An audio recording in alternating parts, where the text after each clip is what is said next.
Madison. And we are underway. Big East football here in 96. That one skips into the end zone. Touchback. And it will be East Carolina ball, 1st and 10. They're on 20-yard line. That saved 15 yards by a half a yard. Tremendous kick. That's a great break for West Virginia to start the game. And this is Marcus Crandall, a man you will be hearing much about, the talented senior out of Robersonville, North Carolina. Those his numbers in last week's 45-21 victory over East Tennessee State.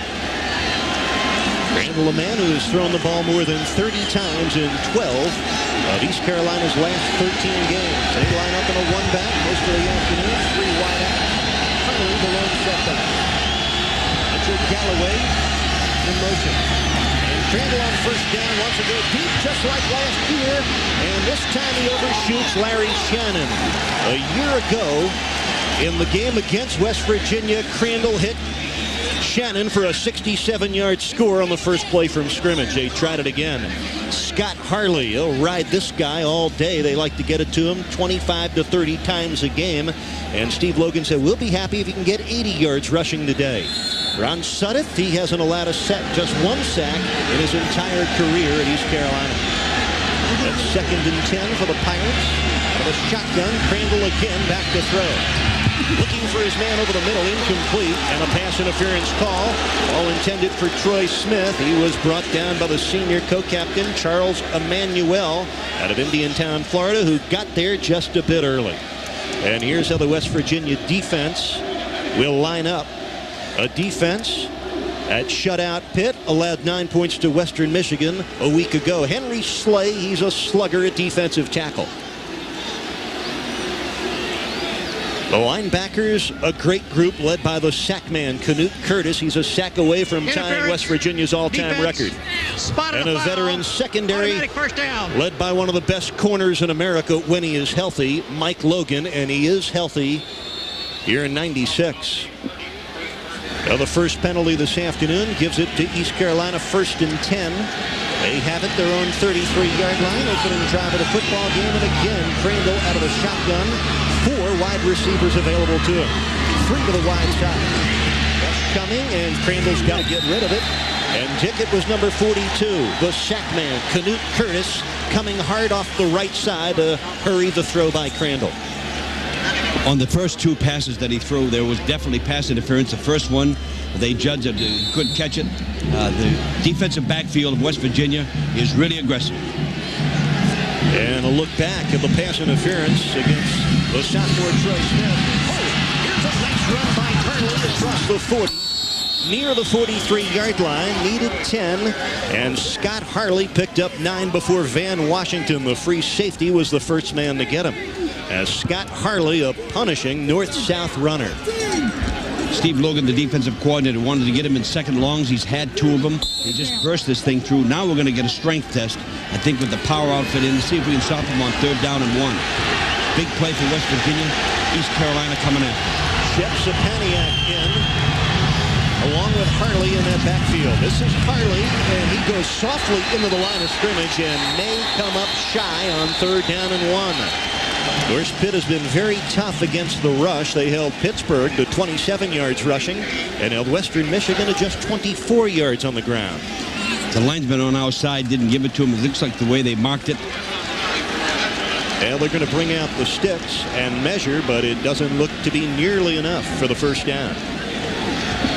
One of the West Virginia guys almost pushed him forward as he came around behind and leaped onto the pile, which is a big mistake in a short yardage situation. But the strength of West Virginia showed on that play, which is what we wanted to see on the 3rd down and 1. And it is shy of the 1st down. Coach Matt, Steve Logan's East Carolina club, they like to throw first to set up the run, but run they'll have to if they hope to stay in it. And that's been Pitt's strength. They have shut down people's running game. I think he wanted to set up the run. His only one run was a 9-yard explosion. Then they had the short yardage play, which didn't hit. Now they've got to punt the ball away. On 4th and less than a yard, they'll have to give it up on their first possession. Matt Levine, a punter out of Potomac, Maryland, sending it to Rashawn Vanderpool from the 20. Little stutter step, and Vanderpool picks up 7 yards. on the return of a 38-yard boot from Matt Levine. We are scoreless in Morgantown. West Virginia getting set for their first at bat. Now you can tell the Sean Vanderpool is the guy that just catches the ball, putting it down on the ground. That's good punt returning.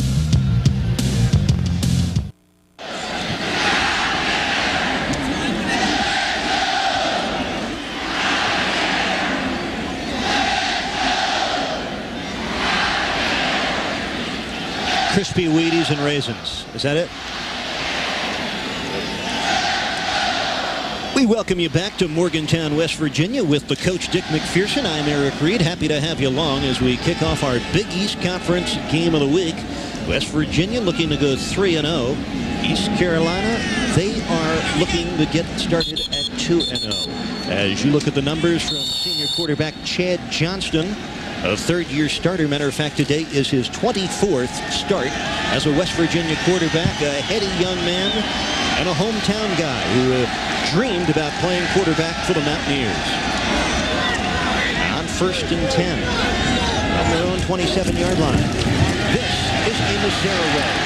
Nice bit of running across the 30 to the 32-yard line. A 5-yard pickup on first down and brought down by the nose guard, Travis Darden.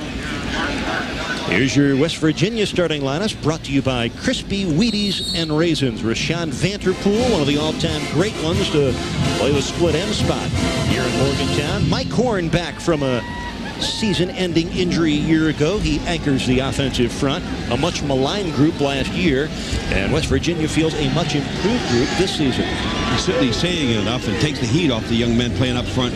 David Saunders in motion deserve all the on credit. 2nd and 5. Zaraway cuts it back, fumbled the football. And that is just the second turnover this year for West Virginia, and the first time that Zaraway's put it down on the rug. Kelvin Suggs, the left cornerback, a sophomore out of Kinston, North Carolina, recovers the football. That's a good weak side football play. And what happened is Mondell Corbett was right there, picked up, reached from behind the thing and knocked it out. Really was a tough play on Zaraway's part, I think. But now they've got the field position they need. East Carolina has. See what they can do. First big break of the football game goes to the Pirates as they have it 1st and 10 at the West Virginia 38. Crandall pumps, looking deep, and Shannon was knocked out of bounds. Covered well by Mike Logan. He was all over the intended receiver, Larry Shannon, who goes 6 feet 6 inches tall and has a vertical jump of 38 inches. And so far, Marcus Crandall has not completed a pass. He's 0 for 5. But he has had big days against the Big East, and none bigger than his 392-yard, 4-touchdown effort in the upset win at Syracuse a year ago. 2nd and 10. Crandall, short drop, has his man, Mitchell Galloway, and the H-back is brought down after a 3-yard pickup at the 35-yard line of a strong side linebacker, Elijah Longino, who plays today with a sprained ankle and a turf toe injury. You can throw away the stats as far as Marcus Crandall is concerned because he was throwing it deep, trying to get the big play. As soon as he went underneath, there was real completion and everything. I don't think there's a problem. He's been right on target. Now we've got to make sure that we stay on target here with the great field position. We have big play, 3rd down. Yes, it is. Early first quarter, 3rd and 7 for Crandall and company. He's looking right through it behind the intended receiver. And that was intended for Linwood DeBrew, a junior out of Newport News, Virginia. Longino and the Mountaineers pumped up. And let's go back to our Big East studios for this update from John Sanders. An update from the Big East studio. New Hampshire playing at Rhode Island this afternoon. This is the 3rd play of the game. Ibrahim Abdul-Mateen will step in front of this Chris Bresnahan pass, returns it all the way for a touchdown. The Rams go up 7-0 first quarter. We go back to Morgantown, West Virginia. Thank you, John. Second punt of the first quarter for East Carolina. Second different punter they have used. This time it was the true freshman from Hyattsville, Maryland, Andrew Bays. Andrew Bays does exactly what you want a punter to do in that short yardage situation. Puts the ball out of bounds on the 8-yard line. An old kickback for a young player like that. Great play. 26-yard boot, but forget the numbers. That's just what East Carolina wanted. Now West Virginia will have to march it 92 yards in the other direction. Now, on the last play by Marcus Crandall, it was a hot receiver. He had to get rid of the ball. The receiver did not make the adjustment, didn't read the blitz coming right at him. Marcus got rid of the ball wisely, but the receiver, number 20, is the one that messed up the football play. Don Nealon told us during the week he wanted to keep the very intelligent quarterback Marcus Crandall guessing all day. So far, West Virginia keeping Crandall on his toes a bit. Well, you talk about a big defensive effort. From the 38-yard line, they ended up with 0 points. Now, West Virginia's got to move the ball 92 yards for a score. That's a long way to go. But let's see what kind of power they have to move the football. Out of the eye set, Mark Plants, the up back. Amos Zeraway, who fumbled on his second carry today, the eye tailback. Good play fake. Johnson has his man. Saunders makes the juggling catch up at the 22-yard line. Morris Foster knocked him out of bounds, but a first down pickup. Excellent play action by Chad. Throws the football right out into David Saunders. See what happens, the linebacker gets in the way, but Saunders takes his eye off the ball just in catch it, turns it downfield. Big mistake, but he recovered with the lucky to bounce right back into his hands. 15-yard pickup. David Saunders, the sophomore from Palatine, Illinois. They like to throw the out to him. He's got good size at 6'2". That was his 8th catch of the year. First and 10, Mountaineers are on 22. Scoreless first quarter here in Morgantown. Johnson looks right, hits it complete to Zeraway, and he cannot break away that time. Back at the 27-yard line, Forrest Foster brought down Zeraway. Nice sure tackle, pickup of just 5. Good stop by the redshirt freshman Foster. Your East Carolina defense brought to you by Crispy's Wheaties and Raisins. Renzo West, 13 career sacks, and 3 of them came last year against West Virginia. West Virginia doing exactly what they want to do. Get the ball in the open field to a great running back. Forrest Foster was the one that stopped the play with an excellent tackle. It's just a good offensive series, good defensive series. Second down, long 5. Saunders in motion. This is Zeraway sweeping in left and brought down by Lorenzo West. Just a pickup of a yard or 2, and so far the Pirate defense has swarmed the number 20, Amos Zeraway. And now let's show you the rest of East Carolina's defense. Carlos Brown, a senior out of Elizabeth City, North Carolina, had a big game last week with 8 tackles and a sack. And Darren Hart, the twin brother of David Hart, a senior out of Winston-Salem, North Carolina. He was the defensive MVP in last year's Liberty Bowl. Number 22, excellent defensive strong safety. Third down situation here for West Virginia. 3rd down and 4. Johnston over the middle and out of the hands of Rashawn Vanderpool. The game we thought would be a shootout has not looked that way here early. 10:27 to go, first quarter, and these clubs exchanging punts. Rashawn Vanderpool for the first down has got to make the play again. He's trying to make too much out of the play. 3rd down series, must make the catch. Vanderpool just 3 receptions through the first 2 weekends. They expect much more than that. Jason Nichols back as the solo return man.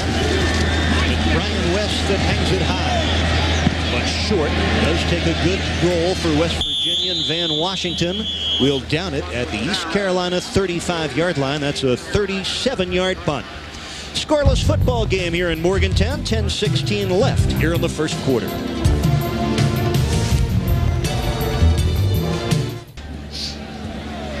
Welcome back to Morgantown, West Virginia. Scoreless first quarter between East Carolina and the Mountaineers. We talked to Steve Logan about the keys for his flamboyant offense today. We have got to take care of the football because West Virginia's proven that they can play games, 2 this year, and they've had 1 turnover. We've played 1 game and had 2 turnovers. We have got to find a way to reduce the number of turnovers and still go out and run our style of football, which is fairly wide open. That's Steve Logan in his 5th year as the head coach of the East Carolina Pirates. He's done a terrific job in his first Division I head coaching situation. Hoping for his quarterback to heat up. Marcus Crandall 1 for 5, just 4 yards. He starts off his 3rd possession, 1st and 10, at his own 36. Tight end Sean Richards in motion. This is Scott Harlan, has some running room. Down hard by Charles Emmanuel, the strong safety. Brings it up to the 42, a 6-yard gain on first down. Tell you, Charles Emmanuel made sure that he had this young man remember where he came from. That's an excellent safety play. That's why Charles is probably elected captain, because he leads by example. Scott Harley, a hard-running sophomore out of Neptune, New Jersey, starts the year off as the man, taking over the role that Terrace McPhail, a current member of the Miami Dolphins, filled last year. With time, thrown slightly behind Harley. That would have been a tough grab. So Crandall is struggling. He's 1 out of 6. And that brings up a 3rd down and 4 for Steve Logan and company. Again, I'm not sure that Crandall didn't throw that one away because he had no place to go with the ball. I think he's right on schedule. I think they're doing an excellent job on him defensively. But I think don't get carried away with how many he's completing. He knows exactly what he's doing. I haven't seen him on there. West Virginia's playing great defense. Crandall into the gun on 3rd and 4. And we get movement. First penalty marker against East Carolina. Left guard. Yes, looked like Shane McPherson. No, it can't be. Can't be. Good name, bad move. No way. Offense, 5 yards. East Carolina committed 10 penalties a week ago in their win against East Tennessee State. That was a closer game than Steve Logan would have liked. Matter of fact, they trailed 21-17 early 3rd quarter, but responded with 28 unanswered points. Now the Pirates looking for their first 3rd down pickup of a first down. They're 0 for 2. And they need 9 yards for the first down. Quarterback draw for Crandall. And nobody fooled on West Virginia. Just a 2-yard gain. Bob Baum, the defensive end, got a hand in there to trip up Crandall, who won't hesitate to run if he feels he can get there. 2 things. That's an awful long way for a draw. Plus, he didn't delay the thing, didn't show pass at all. He hurried the draw play, and he also, 3rd and 9 is too long for a draw to be called in that situation. Bob Baum, first-year starter, making a big play, forcing East Carolina into their 3rd punt here in the first quarter. Andrew Bays. Vanderpool calling fair catch and making it right at the 21-yard line. That's where West Virginia will take over. 1st and 10, scoreless football game after the 39-yard punt. We'll be back for more first quarter action right after this.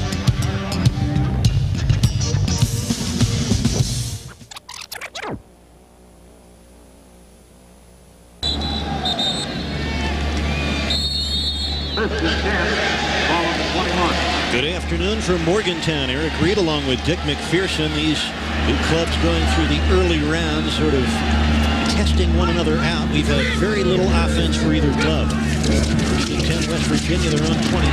This is Amos Zeraway, and he has found the yards very tough to come by. Gains 3 up near the 25-yard line. Carlos Brown, the senior linebacker, put the wrapper on Zeraway. Came in averaging 10 yards a carry, but he has been held in check so far. Zeraway, 4 carries, 16 yards. The number one thing that East Carolina wanted to do was stop the run, and Zeraway is finding out the 3rd week of college football that they're zeroing in on him. He's paying the price of it. Anthony Green, another freshman fullback in that split backfield. Johnston gives it off to Green, and he stumbles forward for about 3 yards. We were told yesterday by the offensive people at West Virginia that they want to get their fullbacks 12 to 13 carries a game. How come, Coach? Just to take a pressure off Zeraway right there. It's very obvious they're keying on him. Everybody's going right to him, which should open up the fullback. And I think once they get to the trapping game, they're going to be in tremendous shape. Anthony Green and Mark Plants, both redshirt freshmen. They were slated to be the backups to Leroy White, who was arrested in the midst of Don Nehlen's camp late this summer. And he is done for the year, probably. On 3rd and 3, Johnston felt the heat and threw it incomplete to Zeraway, and he was covered very well out in the flat by senior linebacker B.J. Crane. So, in a day where we thought the offenses would shoot it out, this has been a defensive-oriented first quarter. Well, excellent game plans by both coaches, and the defenses are dominating the game. The key is that they had 1 turnover, and the kicking game is equal, so therefore you have an equal game. So on 4th and 3, Brian West, a senior out of Falsington, Pennsylvania, will boot it toward the dangerous Jason Nichols. Makes the catch, 28, and nowhere to go but right down to terrific special teams coverage from Van Washington. He's the snapper on the punts, and he can race it down the field. The senior from Monticello. That's what they do. No return on a 43-yard punt.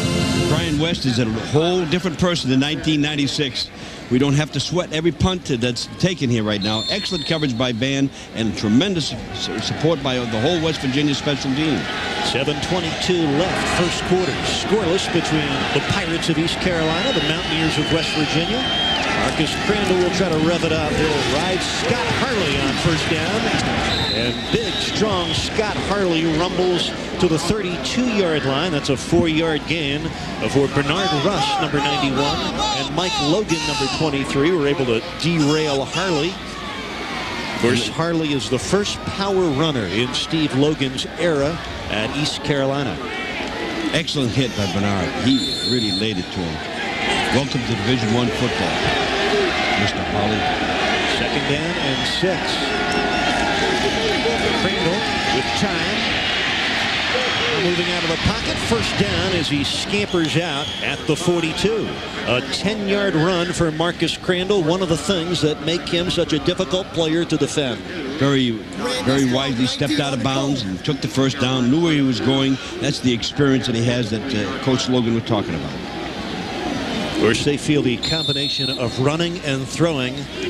Not a better quarterback in the land than number 5, Marcus Crandall. He went to a small high school in North Carolina, run-oriented offense,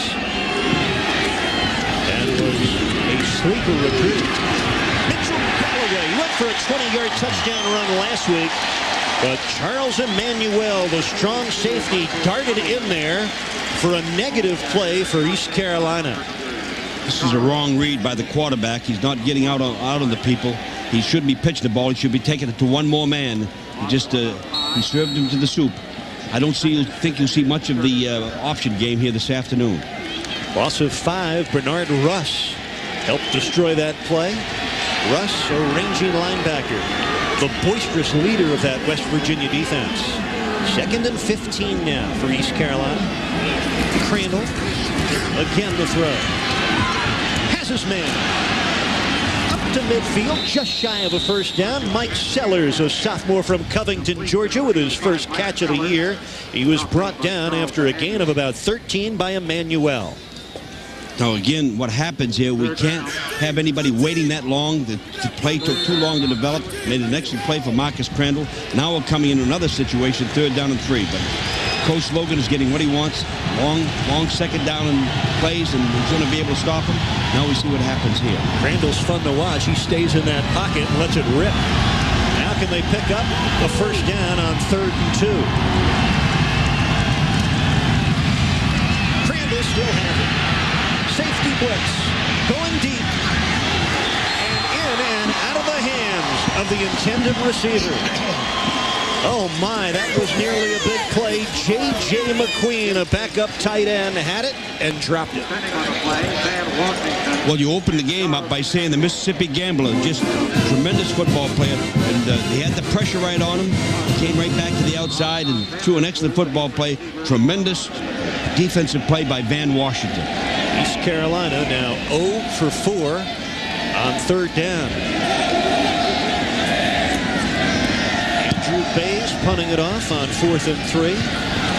Vanderpool settles under it, calls for the fair catch at the 13-yard line. 37-yard punt, and we are still scoreless here at Mountaineer Field in Morgantown, West Virginia. The Pirates and the Mountaineers battling for the opportunity to crack into the national rankings. This Andrew Baines is punting. Matt Levine started the season.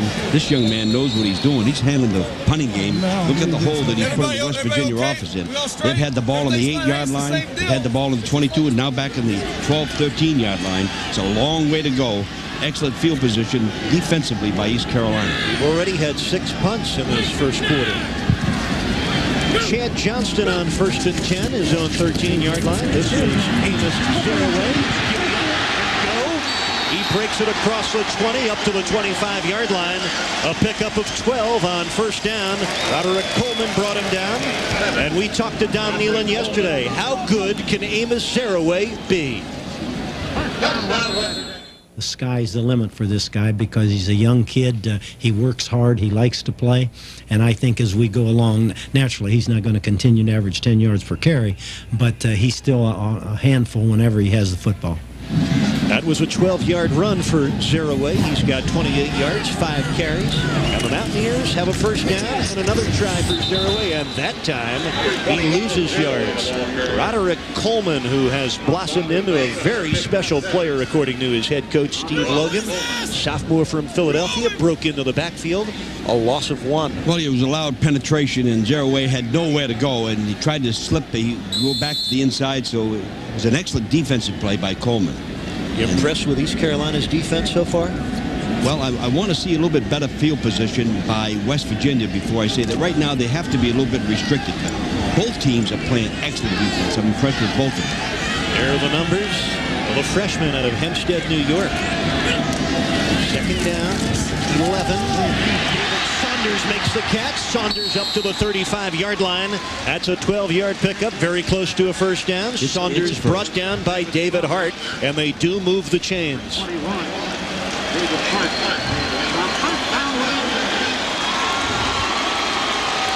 Now, the same play that we had before that Vanderpool drop.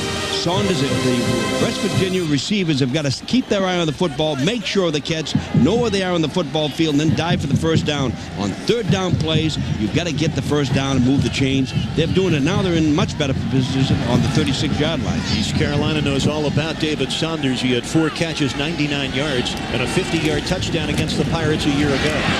Zeraway gets away from one man and another. Amos Zeraway spinning and bouncing off tacklers. He's across the 40 to the 41 and a 5-yard pickup. Lorenzo West finally able to hammer him down. Now, these are the kind of football plays that make a football team go. Zeraway's not only helping himself, he's helping the whole team. Everybody gets excited on this play. I hope that you can see the players right on the bench. See how they're getting excited. That's what wakes everybody up. Nice job, Zeraway. A very compact guy, Amos Zeraway, 5'10", 190 pounds, a weight room warrior. Look at those triceps bulging. Bench presses about 400 pounds. On 2nd and 5, the delay, and that is a bad maneuver as Alvin Swope was buried by the blitzing linebacker B.J. Crane. And that's a loss all the way back to the West Virginia 35-yard line. Again, it's a penetration by the East Carolina team, and Alvin really doesn't have anywhere to go. The wise thing is get down, let's have another football play. Yeah. Because the penetration is what stopped the football play there. He was on a delayed draw, and he had no place to go once he got the football. Swope stays in the game. He's a redshirt freshman out of Port St. Lucie, Florida, and another very good tailback for West Virginia. Third down, 11. Johnson flips it complete to Swope. And Swope fumbled the football at the 35-yard line. Well short of a first down on 3rd and 11. He gained just a yard. Turnover here is a dangerous thing. Carolina saying they've got it. You talk about 3rd down 11, you're running a swing pass with 2 defenders out there. It's I think Chad's got to read downfield and stay on a little bit longer because the Trill opened up late on that play. Roderick Coleman. At least they have the chance to get. Now again, he's throwing out to the wide side to see. If you see the 2 defenders come right there, and David Saunders is hooking further down the field, he's got to stay on it, get those fellas free, and then drive it in there. Just was a little impatient on that play. Well defended. At least they have a chance to punt. Very well defended by East Carolina. They came for that punt. West got it off. Nichols underneath for the fair catch at the East Carolina 25-yard line. A hanging punt of 39 yards as we wind down in the first quarter here in Morgantown, West Virginia. Minute 16 left in it. And we are scoreless. Well, I also like that Brian West looks like a Division I punter. This makes a world of difference as far as West Virginia is concerned. Here we go back on offense with East Carolina. On first down, Crandall looking both ways, finds his tight end, Scott Richards. And the big fella goes 6'5", 260, a senior out of North Augusta, South Carolina. And he picks up a short gain. John Hadley And Mike Logan in on the stop. John Hadley wears number 52. He started the game last week and came up with 14 tackles, 10 of them solo. He was the co-defensive player of the week in the Big East. All those black shirts are there. West Virginia's playing excellent defense. They're going to be tough to beat this year. Second down and 9. That's Linwood DeBrew in motion. Crandall hangs in there and has his man Larry Shannon. Sliding catch up to the 40-yard line. 13-yard pickup and a first down for East Carolina. I think you could see again when Marcus has time, he can drill the ball in. He's very wisely throwing away when he hasn't got it. He isn't caring about the number of completions he has. He just wants to keep moving the chain with first downs. Shannon caught 2 touchdowns against the Mountaineers a year ago. Not a highly recruited player. Only East Carolina and West Virginia Tech recruited him. He was a 170-pound high school tight end. They said he could hide behind dental floss. On first down, Crandall going deep on the out pattern to Lamont Chappell, and it was overthrown. That'll bring up 2nd and 10. Just 9 seconds left here in the first quarter. Again, we're into a second long situation, which is exactly what they want with Marcus Crandall. But very wisely, he takes and throws the ball on the bounce so he doesn't lose any yardage and takes a big hit from the on-rushing West Virginia Mountaineers. West Virginia would love to get off to the 3-0 start. It would equal the Miami Hurricanes takeoff here in '96. A long way to go in this one. Scoreless as we near the end of this first quarter. It's 2nd and 10. This is Scott Hartley on the cutback, and he is brought down by Bernard Russ, the inside linebacker who had 8 tackles at Pitt in the opener and did not play last week with a sprained ankle. So we are 1 quarter through here in Morgantown, West Virginia. No advantage gain for either side.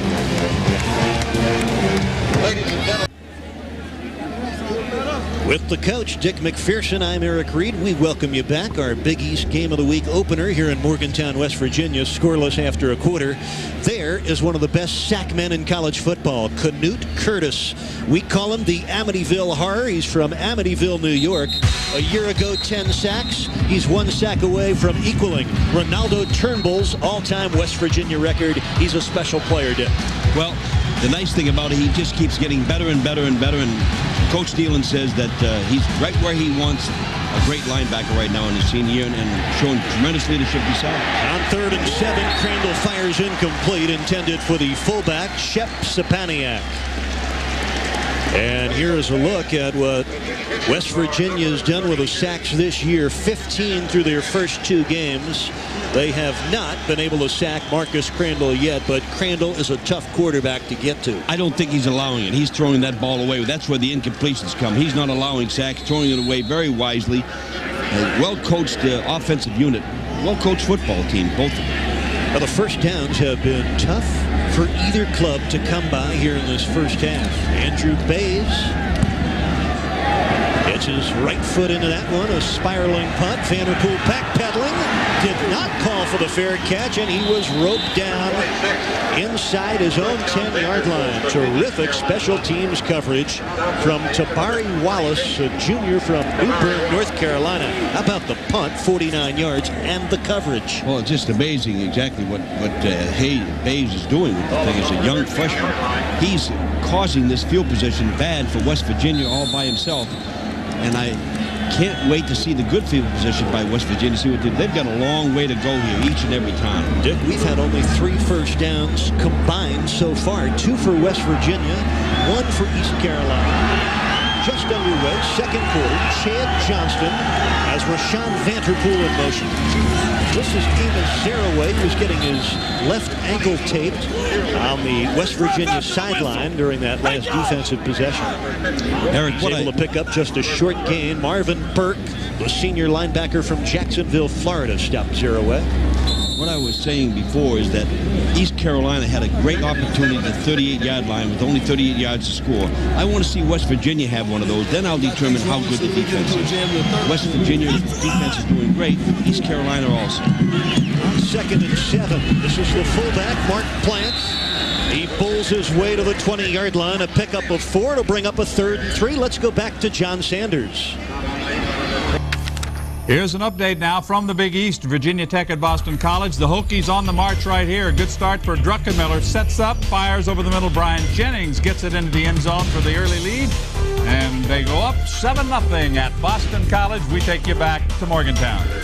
Thank you, John. Dick and I will be in Hokie Land next week. We'll see Virginia Tech and Rutgers. Looking forward to that one. 3rd down and 3 for the Mountaineers. We are scoreless here in Morgantown. Early moments, second quarter. The fullback, Plants, gets his second consecutive carry.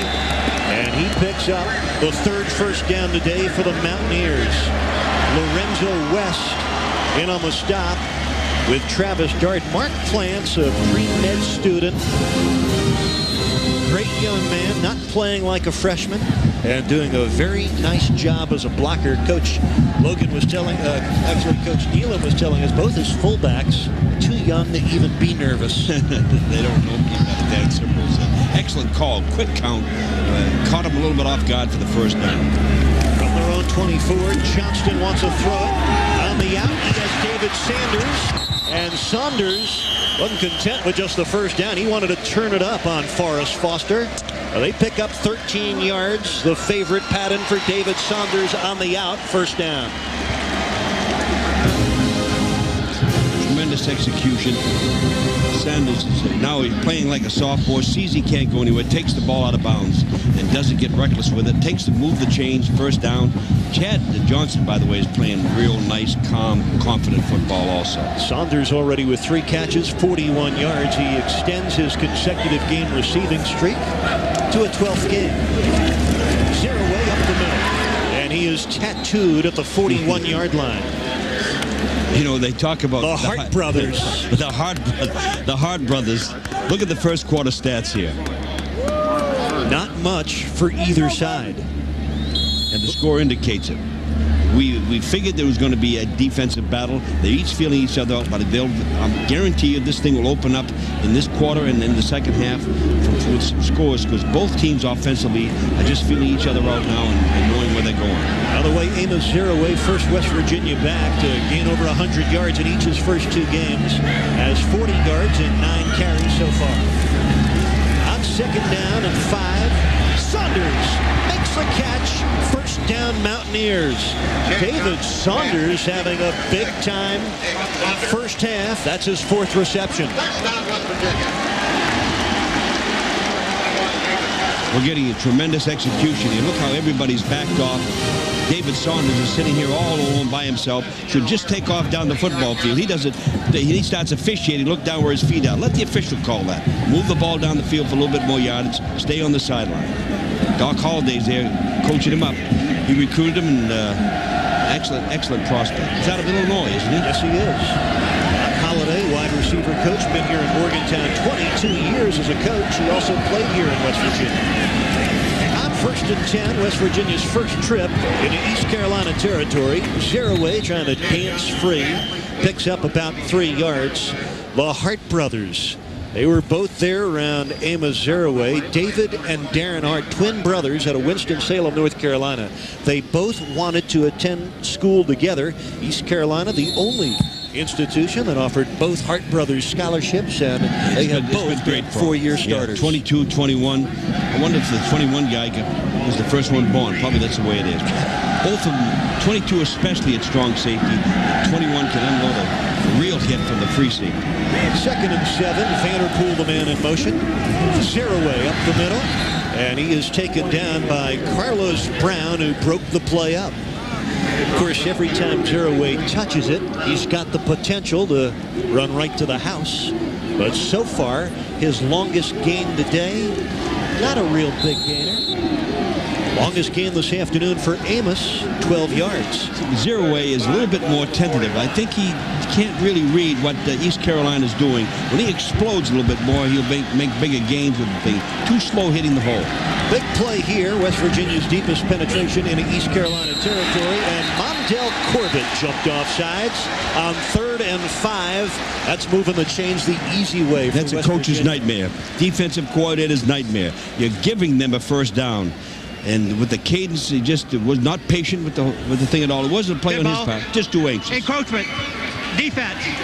5 yards. It will be enough for first down. A Big East officiating crew. That was our referee, Reg Dedelier. Of course, big fella, Montel Corbett. You can't hide. I think Red, the official, made it the first down. I think it would have been a little bit closer if they'd have measured that thing, but West Virginia happily takes it. Tremendous defensive mistake on East Carolina's part. Now look at the field position they had with the first down. Long drive, best drive of the game by either team. They've got 7 first downs, looking for their first points. Martin Plants, the fullback, picks up 2. B.J. Crane on the stop. Back for another update from John Sanders. This update from University Park, Pennsylvania, Beaver Stadium. Curtis Enos not playing this afternoon so far. Aaron Harris on instead, and he goes 16 yards to give Penn State the early lead. Back we go to Morgantown. Eric? Many of our Big East viewers will see Penn State at the Meadowlands next Saturday against the Scarlet Knights, actually against the Owls of Temple. It's the 10th play of this drive. On second down all day for Johnston, but he overshot it out on the left flat for David Saunders. Chad Johnston, sharp against Pitt in the opener. Did not play as well last week against Western Michigan, 12 of 27, 149 yards, and he was sacked 3 times. How about his performance so far today? Excellent today. He's got tremendous percentage. That time again, Saunders, the man that he wanted to go to, was covered to right over his head and out of bounds. He takes, what is it, about 7 out of 10? He's at 70%. Right on schedule. He's going now with a third down and play. And if they don't get that, they've got a field goal chance. That's an experienced, dedicated quarterback doing what Coach Samuel wants him to do. On the East Carolina 33, it's third down and 7. Johnston over the middle. Saunders makes the catch. First down and 10 for West Virginia at the East Carolina 14-yard line. A 19-yard hookup. David Saunders, a real favorite of Chad Johnston. They talked about going to San Francisco 49ers and seeing the play. That's exactly what Steve Young does. Comes down, he throws it to a guy by the number 80. I don't remember what his name is for 49ers, but that guy there, that's the same football play. So that one trip, one day was worth that big play right there on third down. David Saunders, 5 already, 72 yards receiving in this first Hit half. ball. Substitution violation. Offense. Oh, my goodness. Don Nealon not happy with that penalty. Of course, you mentioned, Dick, the West Coast offense being reflected in the West Virginia offense. The quick hitting timing patterns, taking pressure off the offensive line. You attack underneath. You go for yards after the catch as you look at your red zone numbers. 49er offensive coordinator Mark Trestman spent 1 day with the West Virginia coaches last spring. Got Whatever it cost him in the morning. Stayed till 10:30 at night. That's one play. They got the money's worth. First down and 15. Zeraway with some room. And he cannot spin out of the grasp of Marvin Burke after he crossed the 15-yard line. Pickup of about 5 yards. I studied him in the first 2 games, and he actually was running, exploding. See, he's getting things happening to him here that didn't happen to him in the first 2 games, and he's running a little bit like a freshman. Great talent, but very, very tentative. He's going to have to explode a little bit more. Well, the Pirates zeroing in on Zeraway. They sure. Second and 10. 9:18 to go. Second quarter. This football game is scoreless. Johnston checking the play line of scrimmage. The senior. Oh my! Darren Hart, the strong safety, came blasting in. A head-hunting type sack. Yeah, and these are the things that the poor quarterback, his backside, can't protect it. I'm sure a tight end of the backside didn't see the play, didn't block the guy coming in, and he's hit on the backside. Well, lucky there from a West Virginia standpoint that it wasn't a fumble. It's a mental error on somebody on the blocking side. Didn't come out to the outside and pick him up because he must protect the backside of him. Today, the 35th start in the career for Darren Hart. He's a big hitter. He laid some big-time lumber on Johnston, which brings up a third down and 18 at East Carolina 22. The draw to Zeraway, nothing going on. Norris McCleary, a big sophomore who goes 295 pounds. He's out of Bessemer City, North Carolina, and he had number 20 right from the get-go. I think Coach Nealon, the offensive coordinator, were trying to make sure that they could get the field goal out of things. But I'm surprised that they didn't try to get the ball downfield and kick it. Jay Taylor, the redshirt freshman walk-on kicker. Amazing what he's done for West Virginia. He beat out Brian Bauman, the incumbent. He has not missed yet this year. And it is on the way, and it is no good. So he misfires for the first time in '96. That was a 42-yard try. He had hit a 44-yarder a week ago. So here in Morgantown, East Carolina and West Virginia still scoreless with 7:43 left in the first half.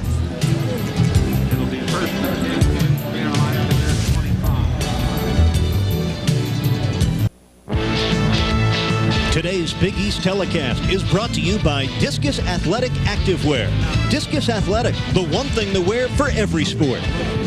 And by Crispy Wheaties and Raisins. Try Crispy Wheaties and Raisins, the raisin cereal with the big crunch. And welcome back here in Morgantown, West Virginia with the coach, Dick McPherson. I'm Eric Reed.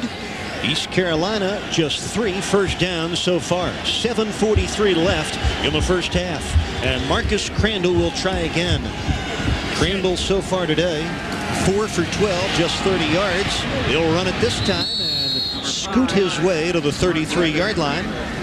Pickup of 8 yards. Let's get another update from John Sanders in our Big East studio. Thank you, Eric. We take you to Ole Miss. The Tigers of Auburn on the move. Demanion Craig, the fade to Robert Baker. He gets it in the end zone for the touchdown. 7-0 Auburn has the lead. The Tigers on the road. Let's go back to Morgantown for the Ears. Eric? Robert Baker, a touchdown maker there. Second down, 2 yards to go. Crandall, a throw for it. Nice catch by Larry Shannon on the post pattern. Shannon picks up the first down to the 44-yard line, an 11-yard gain. Finally brought down by Mike Logan, but Larry Shannon, that's quite a target. 6'6", 205 pounds, a junior out of Stark, Florida.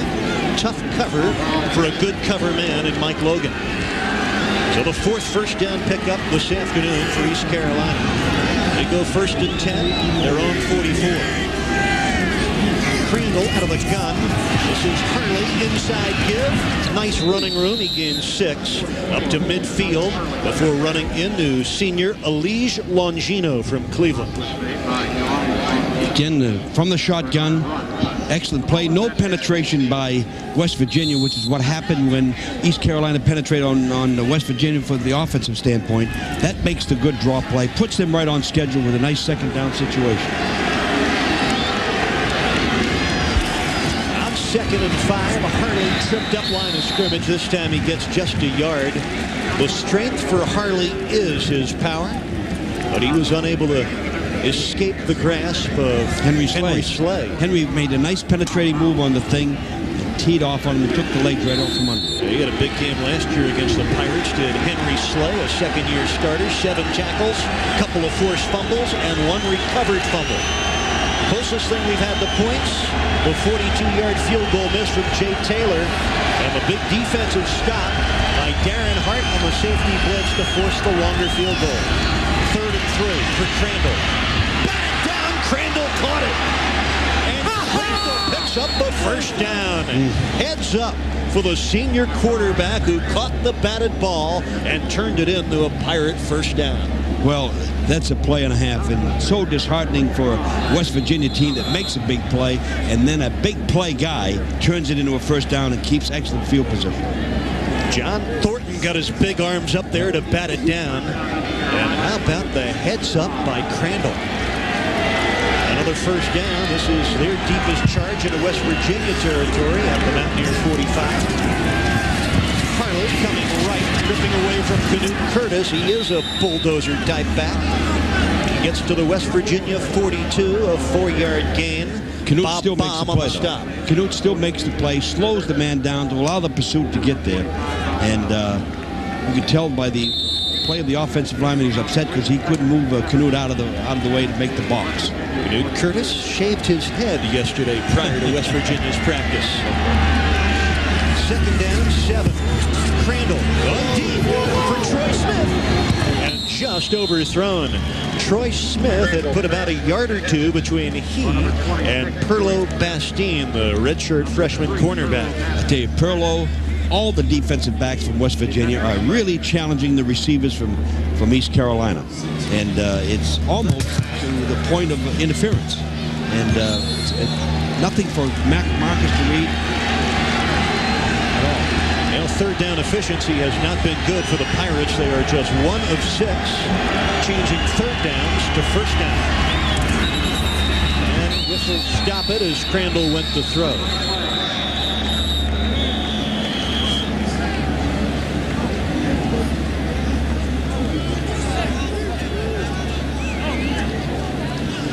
Dead ball. False start. Offense. 5 yards. Must have moved just prior to the snap because the official stopped the football play.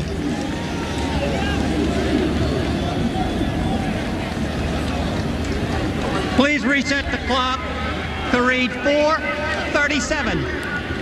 4:37. Yeah, it looks like the right tackle moved on that football play. It's number 61, Ron Sutter. I think that's the guy that moved. Third penalty here in the first half for East Carolina. 4:37 left in this first half. A scoreless football game. And on 3rd and 12, Crandall sets it up, fires, and has his man. A fingertip catch for the first down from Mitchell Galloway, the senior out of Bennettsville.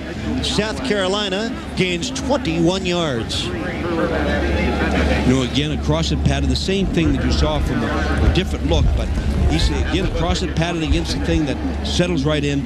And Galloway is an excellent receiver, has been, and was a great receiver last year and puts the ball away nicely. First down on the 21-yard line. He's got 90 career receptions, one of the best ever pass catchers for East Carolina. And Marcus Crandall, he throws a pretty football. First and 10, East Carolina's best march so far. Crandall flips it out and picked off. Intercepted by Mike Logan. His 4th career interception. A big play for the West Virginia defense. And one of the things that people have got to watch, Canute Curtis has put tremendous pressure and hurries Marcus Crandall. He lost his poise and just laid up here. He didn't drill it. Watch Canute coming over here, putting the pressure on. And what happened to Marcus, he just laid the thing up because he didn't have time to set. See how he just laid up in the air real sloppily? Now, what really happens is an interception, tremendous play by number 23. But what really happens is Canute puts the pressure on. Good play all the way around. Back. We apologize while we're away. We missed about a 6-yard gain from Chad Johnston and David Saunders. And you just saw Amos Zeraway gallop to another West Virginia first down. 3.5 minutes to go, second quarter. No score between the Mountaineers and the Pirates of East Carolina. Both clubs seeming to be improving on the you see in the second quarter, yeah, this is exactly what's happened. They felt each other out. Now both clubs are moving the ball. Who is not going to make a mistake? They missed the field goal, West Virginia did, and now the interception with the tremendous pressure by Canute Curtis and a great grab by number 23, Mike Logan. From the 33, first down and 10. Johnson with all sorts of time. That was nearly intercepted. Dropped by Marvin Burke. Now the senior was right there in front of it, and he knows he let one get away. It's the one that Chad Johnson didn't wait before to develop. It's a nice curl pattern, but the linebacker is running all the way over to pick it up. A very dangerous maneuver. He should have had the interception. Big mistake by Chad Johnson. He's lucky to get away with it. Oh, and he got hit pretty hard right at the end of that play. Those things take a long time to develop. You've got to read it and stand in your pocket. Quarterbacks will take a hit on those long drag curl patterns. Numbers look pretty good for Johnston, but he has yet to make a big play this afternoon for his Mountaineers. Really tried.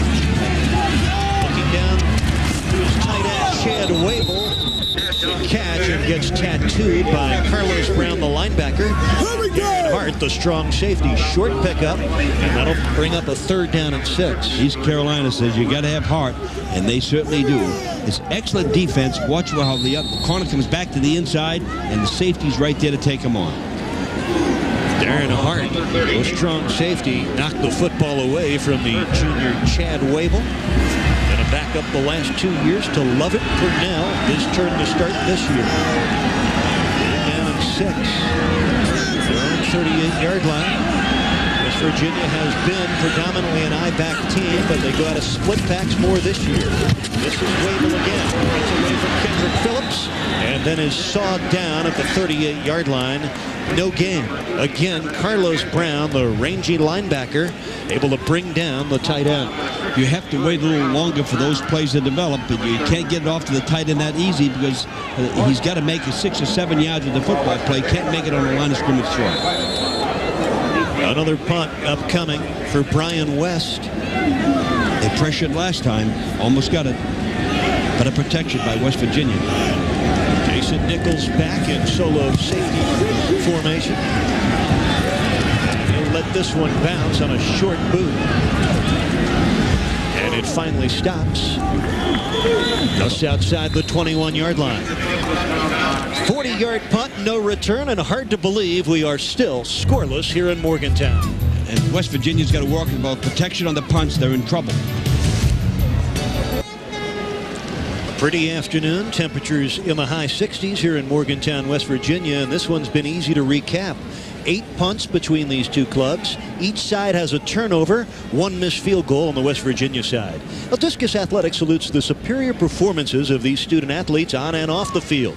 Discus Athletic, proud to be associated with the outstanding versatility that makes these players unique. Steve Lippy and Dan Gonzalez, great work in the classroom, on the playing field.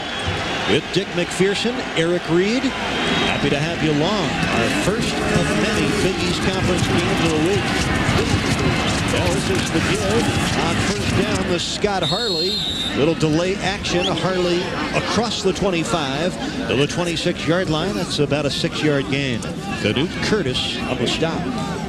It's only 1:12 left to go in the half here, and I thought that he'd go to his 2-minute offense, but it looks like he's just going to go 0-0 and run the ball and get out of here. Coming up just a minute from now, John Sanders back in our Big East studio. He'll update that BC-Virginia game in Chestnut Hill, Mass. Also check out Boston's trip to Hawaii. 2nd down and 4. Crandall out of the gun, but penalty markers down. Dick, are you surprised that this has been a scoreless first half? I'm surprised, but I just have to see West Virginia with a little bit better field position before I give them credit. They moved the ball down and had a field goal. It shouldn't be. That kick was there to be made. East Carolina, I thought they'd have trouble against this West Virginia defense. They are, but it's very obvious that he wants to go in and get settled down. The clock is running, and he's going to take, it's going to be a 0-0 halftime. East Carolina, 10 penalties in their opener a week ago, 4 here in the first half today. Harley straight up the middle, and he will be shy of the first down. That'll bring up about 3rd and 5, and they are content to just let this clock wind down. I thought West Virginia would make it punt and see if they could make something out of the punt, but they're not. They're going to let it run out themselves. The East Carolina coach Steve Logan, known as a riverboat gambler with his high-octane offense, content to go into the dressing room on the road in a scoreless tie. And I think one of the mottos, he's not on the river right now, and slogans for East Carolina is stay close, we can win games in the 4th quarter, final 2 minutes. That's how he's built his program, with that type of thing. And playing good defense like they are. Yep. Well, defensive slugfest here in Morgantown. The offenses have been held very much in check. Scoreless halfway through between East Carolina and West Virginia. Back to your host, John Sanders, at our Big East studio. It's even all the way. We pressured Crandall, and they did a fantastic job there. Now West Virginia must establish the offense here in the second half, and everything will be going fine from there. So much expected from Marcus Crandall, the high-flying senior quarterback from East Carolina, who has rewritten all the East Carolina passing and total offense records. And he has done very little. Amos Zaraway, just 48 yards rushing in the first half. So they have held him relatively in check. Best performer in the first half offensively, sophomore flanker David Saunders of West Virginia, had 6 catches, 79 yards. Mountaineers will get it on offense to open up this 3rd quarter. Happy to have you with us We expected a shootout of sorts, but we also anticipated a very tight and competitive football game, and that has been delivered. This was great about college football and halftime. They don't have it like the NFL where they don't really have a lot of time. They have a good 20 minutes in there. They can get things going, rested. I believe you're going to see a much better offensive performance by both ball clubs in the second half.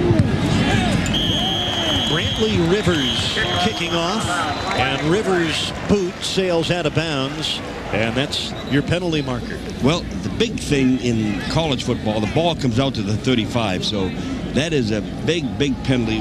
This is going to be the best field position starting off for West Virginia. Kicking team, kick out of bounds. By rule, put the ball 35-yard line. First down. Keep this in mind. Both these clubs played much better in the second half last week.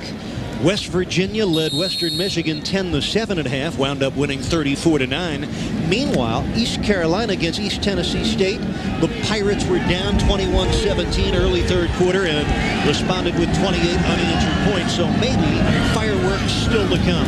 Definitely much better offensive performances. On first down, Zaraway cannot rip away from Travis Darden, the nose guard. They've defended Amos Zaraway very well. We talked to the coach, Steve Logan. How do you do that? To stop this running back, we're going to have to get a lot of helmets on him, because what he's shown on film is that he will take a hit, come off, break the tackle, make you miss in secondary, and go the distance. They've listened to Coach Steve Logan. There are a lot of helmets around Zaraway when he has the football. Excellent defensive job on taking the running away from a young man that's had excellent first two games. Chad Johnston looks over the East Carolina defense on 2nd and 8. This is the fullback Martin Plants across the 40 to the 41, nearly a 4-yard pickup before Carlos Brown and Roderick Coleman, two physical linebackers, made the stop on the redshirt freshman from Charleston, West Virginia. 3rd down and 4 coming up, right on schedule. They're feeling each other out, and I'm quite surprised that they're not going for anything more than this to start the second half with the field position they have. But I think they wanted to really test the running game to score nothing to nothing. Steve Logan's defense digging in against Don Nealon's offense on 3rd down and 5 to go. They're on 40-yard line. Johnston with time was picked off by Forrest Foster, who had an interception last week.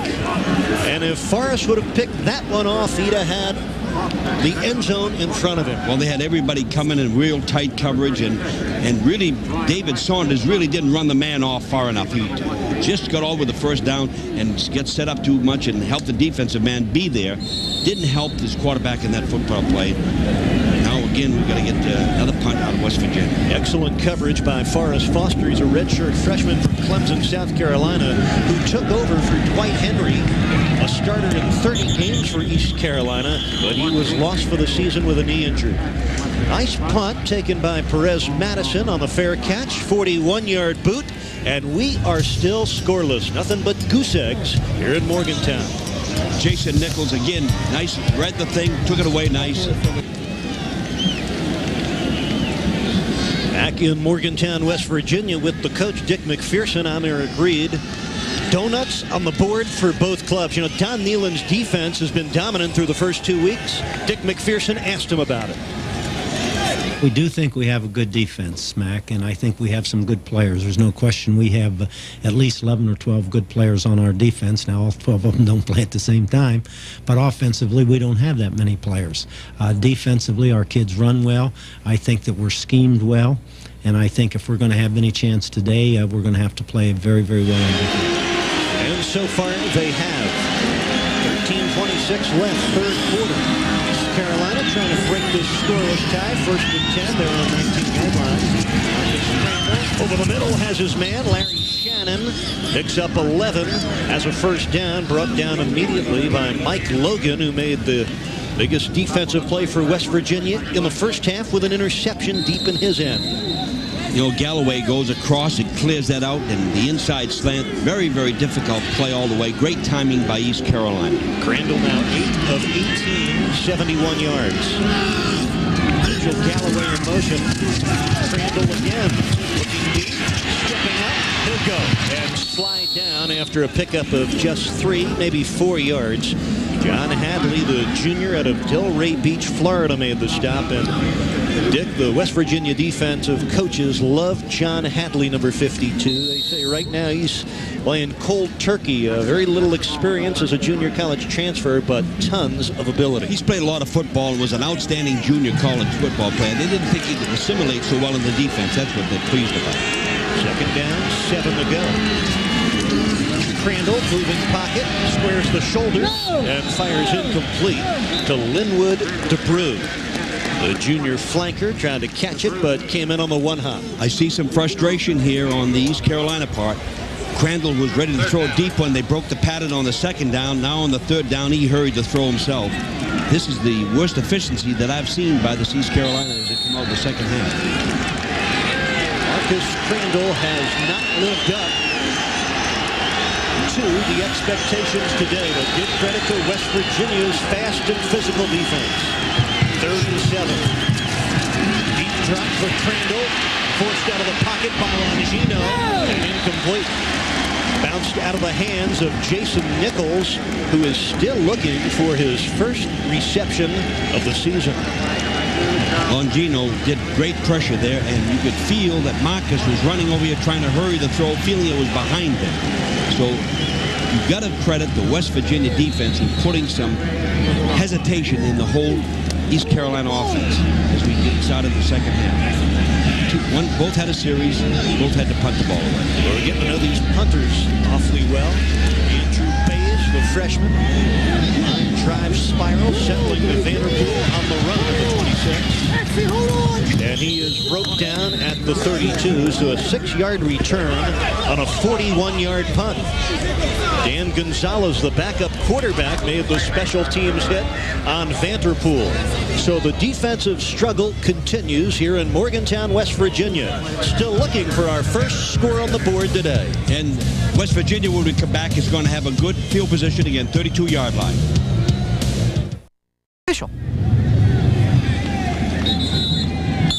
Pretty afternoon here in Morgantown, West Virginia. Not for the offenses. We've had 11 punts from these two teams and combined 16 first downs, but no points.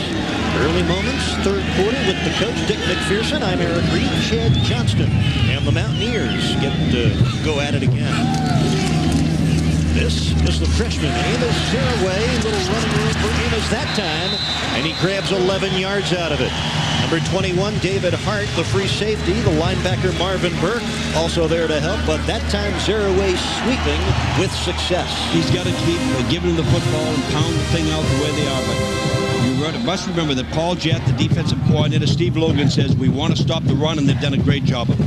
Saraway has already had touchdown runs this year of 69 yards at Pitt, 67-yard run to the house last week against Western Michigan.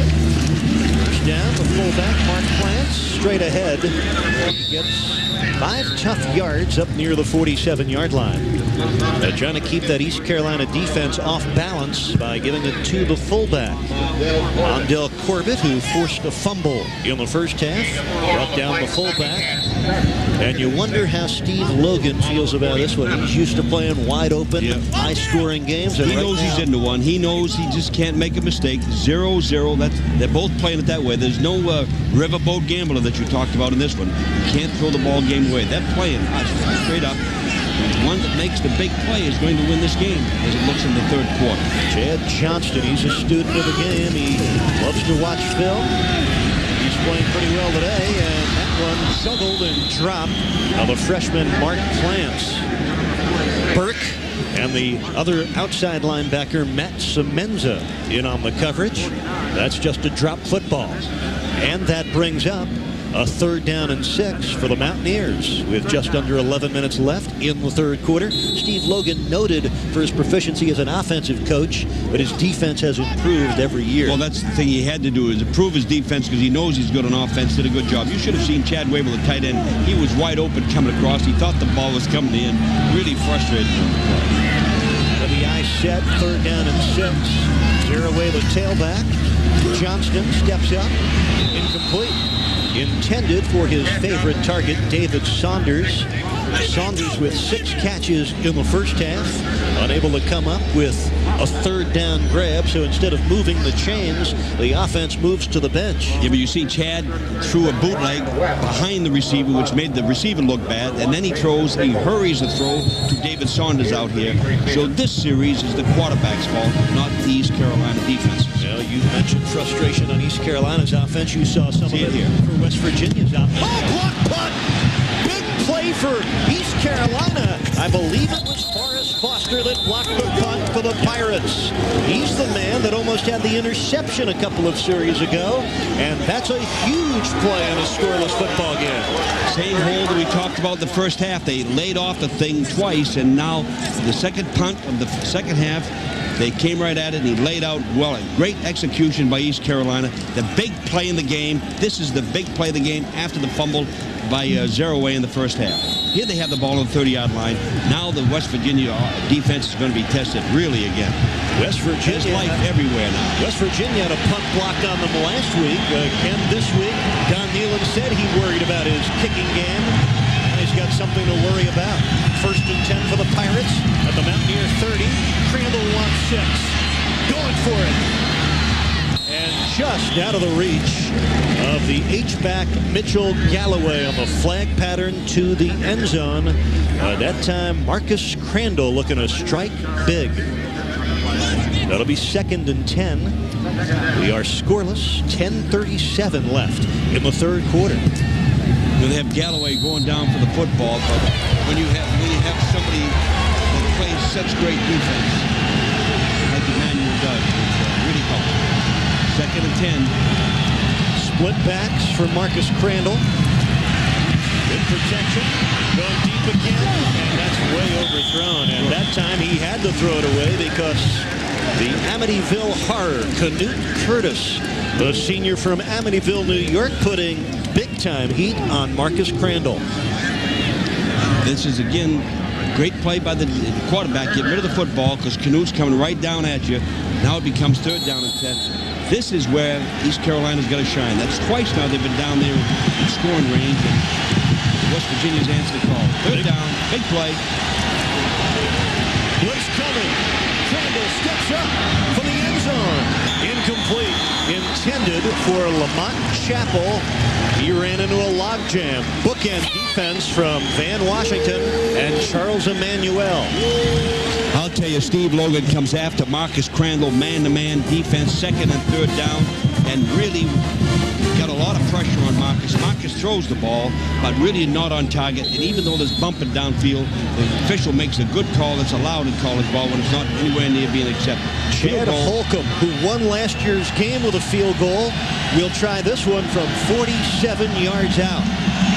And look out for a fake. No. Holcomb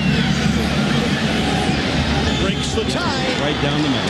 Chad Holcomb won last year's game for East Carolina with a 27-yarder with 2:12 left in the game.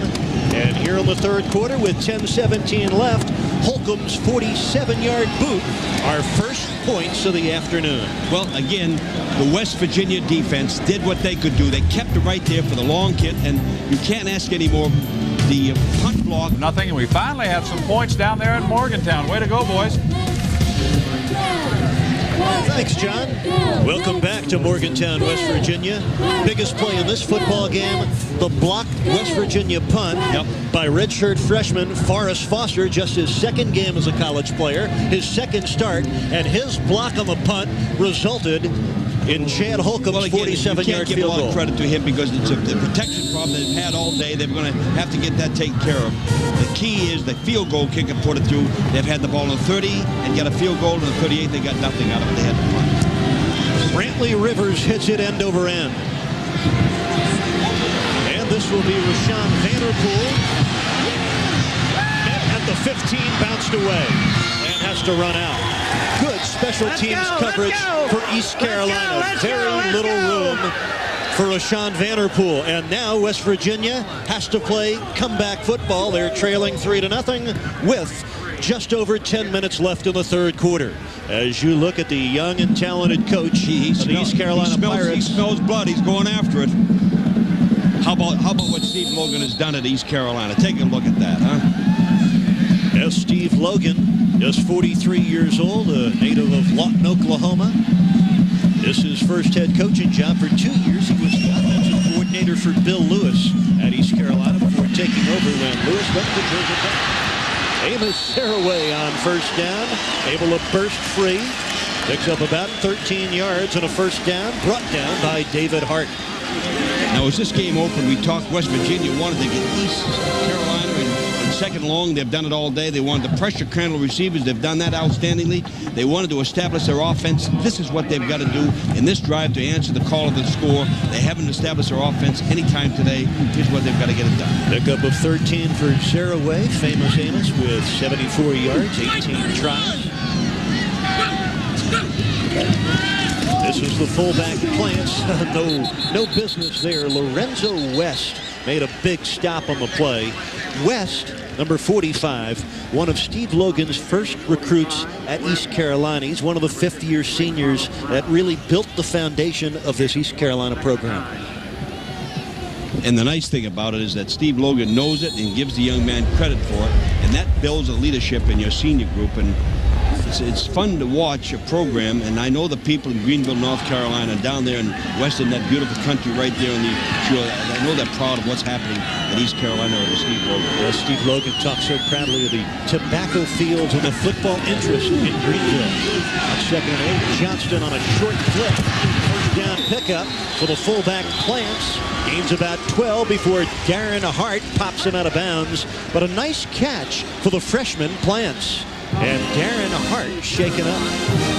Darren Hart unloaded on Plants, and Plants planted him. That's contact football right there. And that's what a fullback should be doing, lowering his shoulder and making people pay. And by the look of things, you don't have to worry about Hart. Hart's got a lot of heart. He'll be right up and playing very shortly.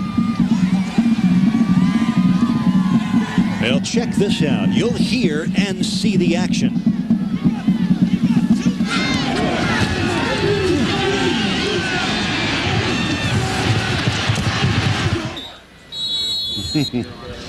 That's football. That's a hit. Both ways. And there is Darren Hart, the senior safety. 7 career interceptions for Hart. He's had some big plays today, including the sack on Johnston that forced the missed field goal. On first and 10, Johnston unloading. Rashawn Vanderpool, but it's incomplete. He was out of bounds when he caught it at the 25-yard line. That's a great call by the official. It looked like he was in bounds. Well, he had a step on the cover man. Tabari Wallace would have been Vanderpool's first reception today, but it goes for naught. How fine engineering is going to get a nice end shot view of this, so we'll be able to look just what the official looked at as he's throwing the ball in the catch. Yep, nice call. Good call, beautiful look at it.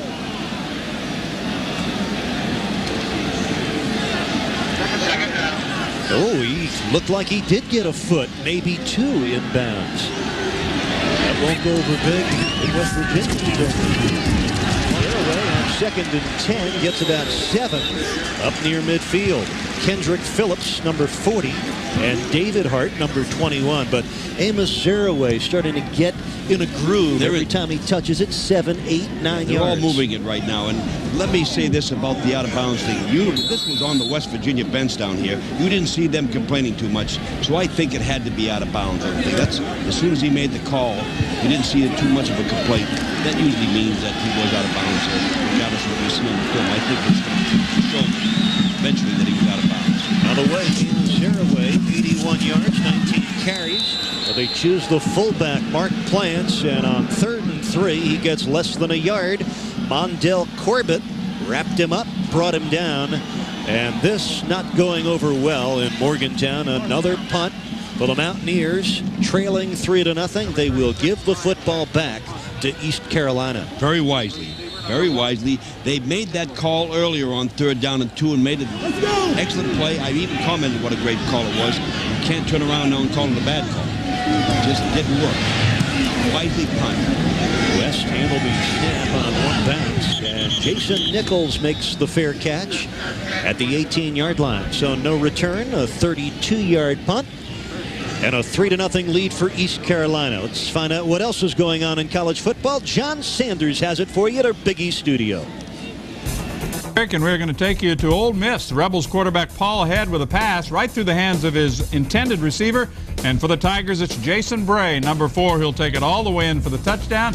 And Auburn is rolling right now over Ole Miss. He dives in for the score. That makes it 24-14. Let's go back to Morgantown where it's 3-0. Eric? Thanks, John. 1st and 10 for the Pirates. This is Scott Harley. Runs into much resistance in that West Virginia defense. Jason Williams, number 44. The inside backer, one of the first to get there. Mike Logan and Jamie Sweeney, number 48, also in on the stop. Well, East Carolina playing with a slim lead at 3-0. 7 minutes to go in the 3rd quarter. They've got 80 yards to go for a touchdown, too, so I think he's playing a little bit conservative down here with a 3-0 lead, and rightfully so. Again, another second down and long, which is what Steve wants. Joe Smith. To the bottom of your screen. 2nd down. Randall squares up. Intercepted by Jason Williams. He took it away from the tight end. Still on his feet at the 15. And finally written down at the 5-yard line. Big time play by the Bulldog, Jason Williams. Jason Williams took it right away from the tight end. I thought it was a very, very gutsy call to throw that ball in there, but the tight end took the nice catch by the tight end, but Jason came right in and took it away. That's what I see as we get the rerun. That's the big play that they needed. Jason gave it to him. Now the ball's down to the 6-yard line. Jason Williams, he did take it right away from the tight end Scott Richards, and Coach Mack, huge play, his first career interception. It sets it up on the doorstep for West Virginia. 1st and 10. 1st and goal, I should say. East Carolina 6. 0 away. Looking for his 5th touchdown in 3 games. Inside the 5 to the 3. So he picks up 3. It'll be 2nd and goal. So the biggest plays in this game still on the defensive side. And again, the matchup is from a West Virginia standpoint. Big, strong offensive line, bunched down there on the 3-yard line. A tremendously quick and fast East Carolina defense. Let's see what power does to the quickness down here inside. With a great running back. Here's looking for their first score and their first lead. Foreman in motion. 0 away.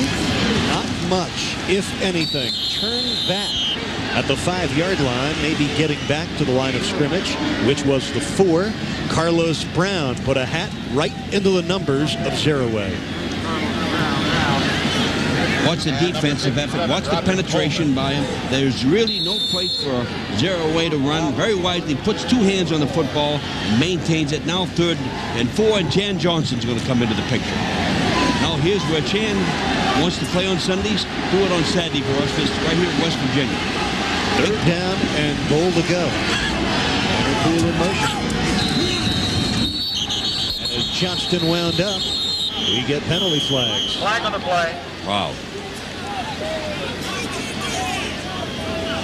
Don Nealon pulling the headsets off.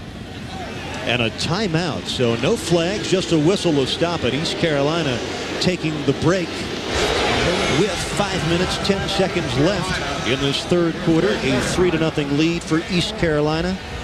Their only points coming on Chad Holcomb's 47-yard field goal earlier in this period after Forrest Foster blocked a West Virginia punt. West Virginia's come back with a big defensive player of their own. Moments ago, Jason Williams, the junior linebacker from Youngstown, Ohio, stepped in front of a Marcus Crandall pass and giving West Virginia 1st and goal. Well, Don Nealon talked to us about his top concern, his special teams. Well, I think our biggest concern is, I would say, for me personally, is our kicking game. Every now and then it just explodes, and it normally explodes the wrong way. Last week we threw one clear up over top the goalpost. Will Chamberlain could never caught the punts or the punt snap. So that's what scares me the most. Will our special team play be like I want it to be? And on the same token, Steve Logan said we have to win the special team battle, and they're ahead in it right now, and they're ahead in the ball game tightly, 3-0. So I said that Chad Johnson was going to take the down, but the referee, Paul Tye, called a timeout on the thing, and He heard about it from Don Newton, didn't he? We've had some big plays in this ball game, but this the biggest so far on 3rd and goal for West Virginia, just inside East Carolina's 5. Johnston, incomplete, intended for David Saunders in the end zone. So instead of taking the lead, West Virginia now hopes to tie the game. Yeah, the whole thing's changed in college ball in 1996. The tie goes into overtime, and so there's no reason to go for the win here. Go for the tie. And still a long way to go with just over 5 minutes left in the 3rd quarter. Frustration there because David Saunders had Tabari Wallace. David did his job, and Chad Johnson just didn't get the ball to him. We saw it right there on the replay, and that's when Chad Johnson's got to drill it in there for the 6. Jay Taylor missed a 42-yarder first half. He connects on a 21-yard field goal here. And that evens things up. 3 apiece just with 5 minutes to go. Just the way the game started. Nobody's winning yet. 5 minutes left in the 3rd quarter. There are field goals on the board here at Mountaineer Field in Morgantown, West Virginia. We've gotten a break from the weather. It's been cool and crisp. Cloud cover overhead and no rain. Now, any mistakes that's been made now in special teams, any interceptions, any fumbles are avoided. We have 5 minutes in this quarter, 15 minutes in the 4th quarter. We are going to play a game that we can win right now. Either team can win it, and we're going to get into a kickoff, and East Carolina is going to have the first shot at it. It's interesting. Don Neyland's linebacker Jason Williams responsible for that 4-play drive resulting in the field goal. Williams is being challenged for playing time by John Hadley. Hadley more capable of making big plays with that athletic ability. Williams more the fundamental guy, but it's Jason Williams, who they call the Bulldog, that stepped up to make the huge West Virginia defensive play moments ago. Yeah, and Bulldog should have taken the end zone. He says, I got you this far. Can't you get it the rest of the way? Yeah, just one of the best defensive plays you'll ever see. Ripping the ball right away to the tight end, returning it to the 6-yard line, and bringing your team right back into a tie. So Jason Williams, big player so far today. Short kick on the run up near the 30-yard line, and that was Raymond Mabry, a backup fullback for East Carolina. Brad Hackett handling the kickoff chores for West Virginia. So Marcus Crandall comes back. It has been a poor day for the senior quarterback. He's used to much better results than that. I think he's getting the pressure. I think what West Virginia wanted to do to them defensively is being done. Now he has another chance. Just shy of their own 30-yard line. Lone setback is Harley. Crandall firing it incomplete. Threw it low for his 6'6" split end Larry Shannon.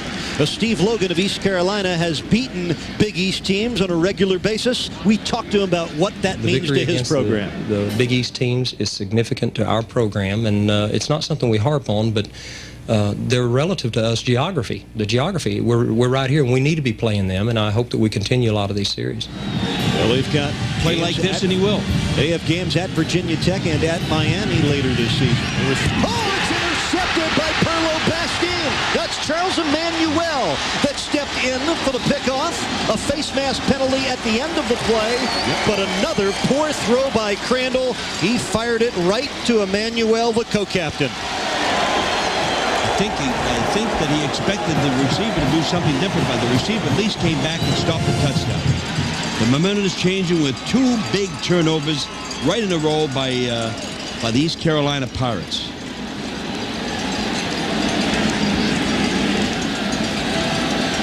Excellent. See, he had to keep it away from the wide receiver. Just a bad throw all the way. On the return, personal foul, face mask, defense, half the distance to the goal, first down. What a tremendous turnaround here in Morgantown. Charles Emmanuel, the senior from Indiantown, Florida, just his 3rd career interception. You see Steve Logan, arms around his senior leader and quarterback, but Charles Emmanuel, he had Galloway covered like a blanket, and then Galloway pulled the face mask, so half the distance to the goal makes it 1st and goal from the 10. The Mountaineers with another golden opportunity to move in front with 4:46 to go in this 3rd quarter. Johnston gonna keep it. Get out the 5-yard line. Actually at the 4-yard line, so he gained 6 on 1st and goal from the 10. Arvin Burke ran him out of bounds. And Chad is looking for the tight end coming across. Another 49er football play. Great bootleg, and wisely tucked it under and got the ball down to the 4-yard line. Big play, but they've got to get the ball in the end zone. Long ways, 10 yards and 3 downs, or kick the field goal. Johnston was looking end zone for his fine young tight end, Anthony Becht, but he was covered well. Well, the goalposts not far from where West Virginia is. They look for their first touchdown this afternoon. John Foreman, the man in motion. This is the fullback, Anthony Green, lost his footing at the 1-yard line. So he picks up a couple of yards, and that sets up 3rd down and goal from the East Carolina 1. That made the number 53. Anthony Green, redshirt freshman out of Jersey City, New Jersey. Now there's a good power play. He's got real fine, big body lean. Just keeps the ball going. And number 53 reaches in and trips him up. It wasn't a sloppy thing like I thought it was. Just an excellent defensive play by Carlos Brown.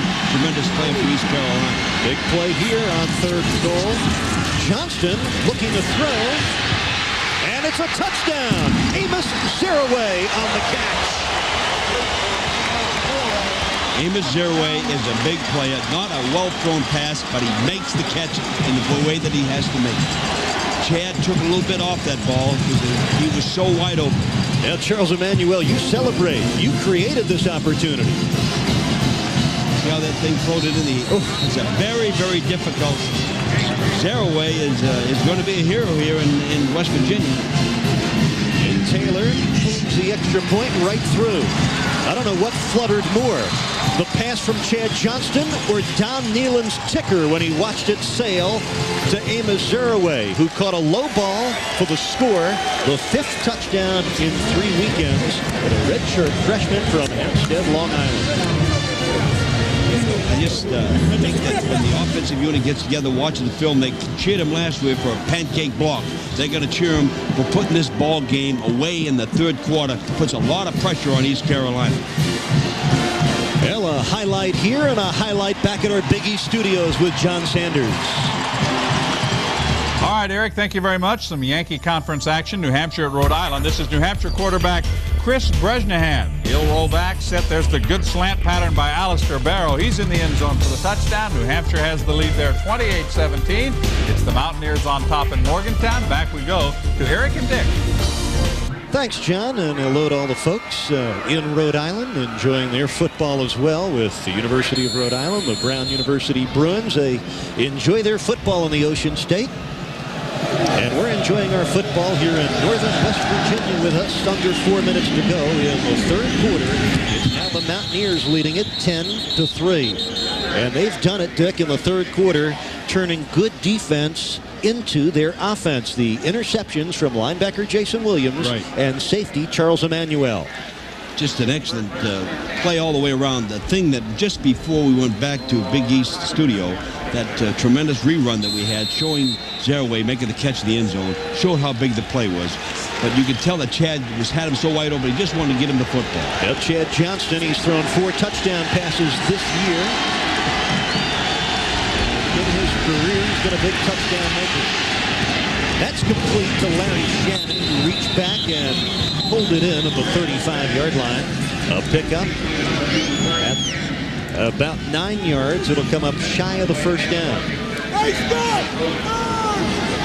Chad Johnston now with 35 career touchdown passes at his 3rd best in West Virginia history, trailing only 2. Major Harris with 41 and Oliver Luck, West Virginia's all-time leader, with 43. Harlan picks up the 1st down on 2nd and 2. That's got to be encouraging for East Carolina. That's the first down of the 2nd half, I believe. for them. So, whoops, but the statistician came right back and punched me and said it's 2. So they just haven't moved the ball very well. You can see what East Carolina has done against the Big East. 3-0 last year, 3-point win at Syracuse, 3-point win at home against West Virginia, and a 10-point win against Temple. Well, the sun's shining here in Morgantown right now. 10 for Crandall. Curtis put the heat on, but Crandall got it away to his tight end, Scott Richards.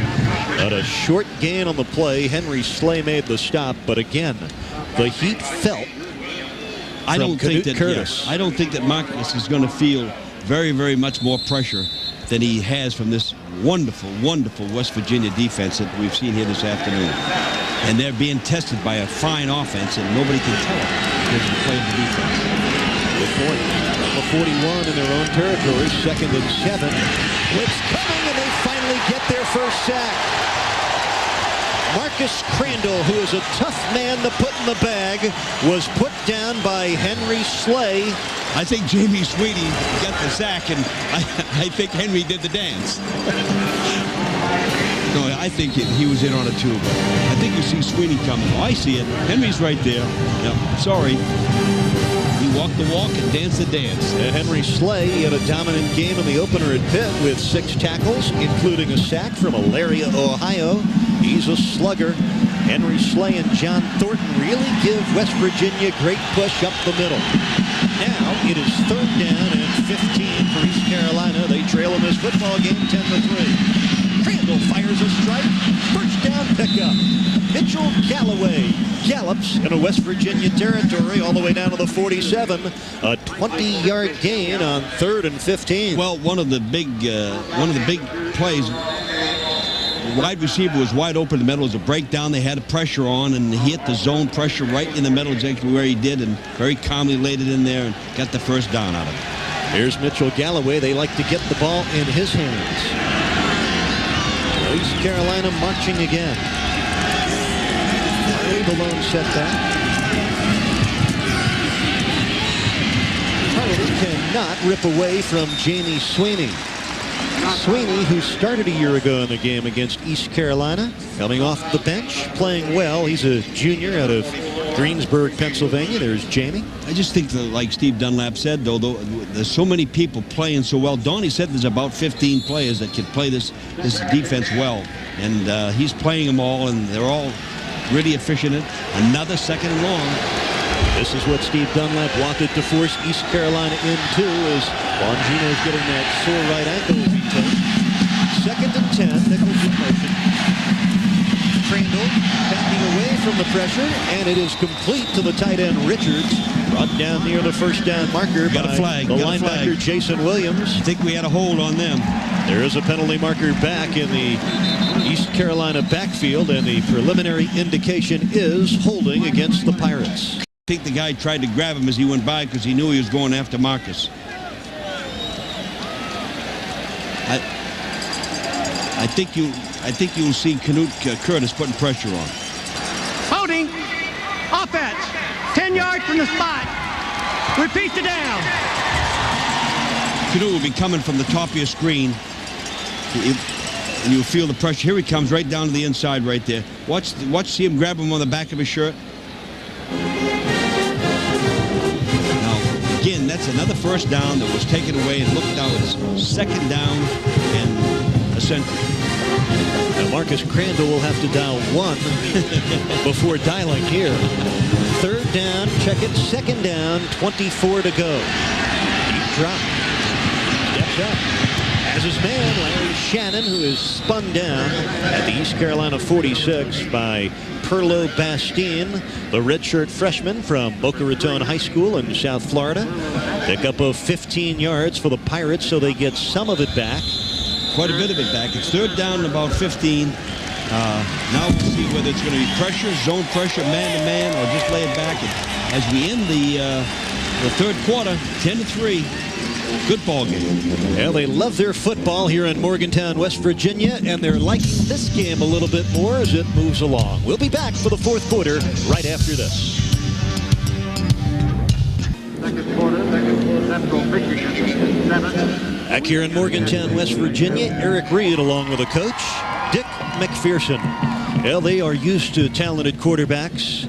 In Greenville, North Carolina, back in the early 90s, they were treated to this man, Jeff Blake, who now earns his living on Sundays in the National Football League with the Cincinnati Bengals. But back in the 91 season, Blake capped a scintillating senior year with a 378-yard, 4-touchdown day in East Carolina's 37-34 Peach Bowl victory over North Carolina State. And the comparisons have been inevitable. Marcus Crandall eclipsing Jeff Blake's records for passing yardage, total offense, and touchdowns. But he has struggled today. 12 for 30. He's been intercepted twice, and he's dialing deep for Shannon. And it's overshot. Mike Logan, one of the best man-to-man cover specialists in the country, was step for step with Shannon. And Dick, if Logan stays healthy through his senior year, the pro people tell us he could be as high as a first or second round pick come the NFL draft. Well, I think there you got to give Shannon credit for getting open and just a tremendous Bob will get tremendous pressure out of the whole thing. Now we got to get the punt away. Randall in the second half just 5 out of 14. Andrew Bays booting it to Vanderpool. He waits for the fair catch and makes it at the 20-yard line. Well, we are 13 seconds into the 4th and final period here in Morgantown. A 34-yard punt, and Marcus Crandall having a tough day here in the Big East.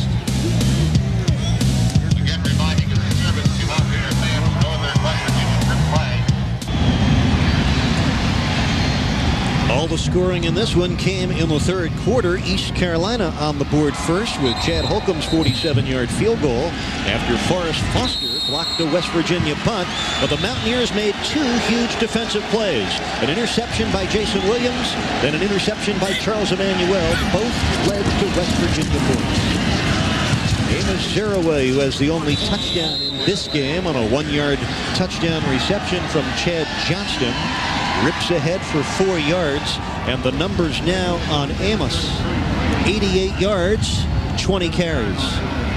And these are your numbers.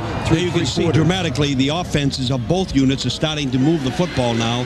We've got the scoring, and we've seen the rushing yards, and turnovers are the thing that's hurt East Carolina. That's been the difference in the game. Both your offensive units moving the ball. And it's fourth quarter time now, so every mistake critical from this point forward. Zeraway cannot elude the blitzing strong safety Darren Hart at the line of scrimmage. Boy, Hart is one tough customer. And he took on the fullback right. He paid him back for the other one. Just the fullback met him right as he took the ball. Zeraway had no place to go. Hang on to the football, and then we go for it on third down. That's good football by West Virginia. Excellent defense by East Carolina. That's a great story for East Carolina. A pair of identical twin brothers starting in the secondary. Darren and David Hart. You got to have Hart. Crandall looks on, hoping his defense could give him another try. 3-7. Johnston fired a fastball, incomplete, batted away by Tabari Wallace. The crowd wanted pass interference. He was draped all over David Saunders and made a terrific play. I think, did you see if David's going to be able to run these people off or not? No, he's very, very legit. The problem comes, he's pushing on the back of his jersey. That's the difference. He could have called it. Yeah. Good defensive play or bad no call? Should be interference, but a good defensive play. The problem with the thing, David has got to run those defensive backs off. They're squatting on him, and he's not running them off. He's coasting on the break. He's hurting Chad Jones. 4th and 7. The punt comes to Jason Nichols. He makes the fair catch at the 30. A booming punt by Brian West of 47 yards. 13 minutes and 15 seconds left here in our Big East afternoon in Morgantown, West Virginia. The Mountaineers looking to get to 3-0.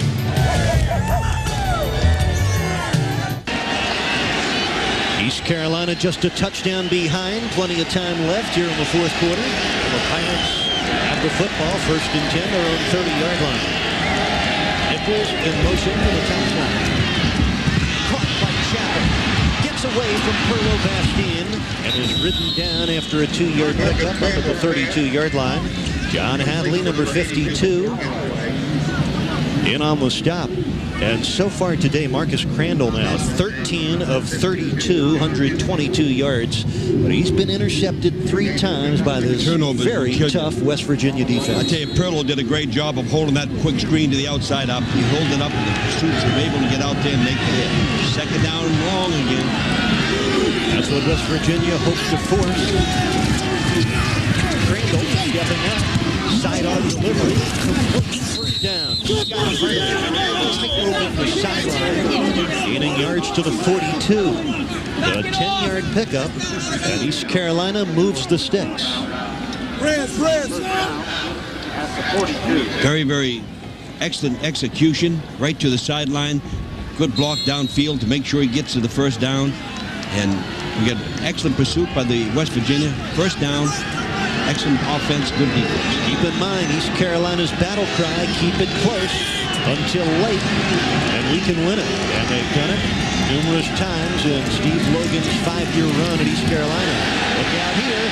Trick play. Madison going deep on the option toss intended for Jason Nichols. Perez Madison, a backup H-back, a junior from Anderson, South Carolina. Watch this. Just a tremendous read by Mike Logan. Saw it all the way, hauled it out, ran downfield and covered the receiver, and made it. Usually those are outstanding. Good call by Steve Logan over execution of West Virginia. He's done a great job of recruiting, and his offensive system, which is wide open and exciting, has helped him sell his program. Rightfully so. Second down 10, blitz coming. Crandall eludes pressure, but throws it away. I'll tell you what, West Virginia at the point of attack, line of scrimmage, and in the secondary, getting the job done.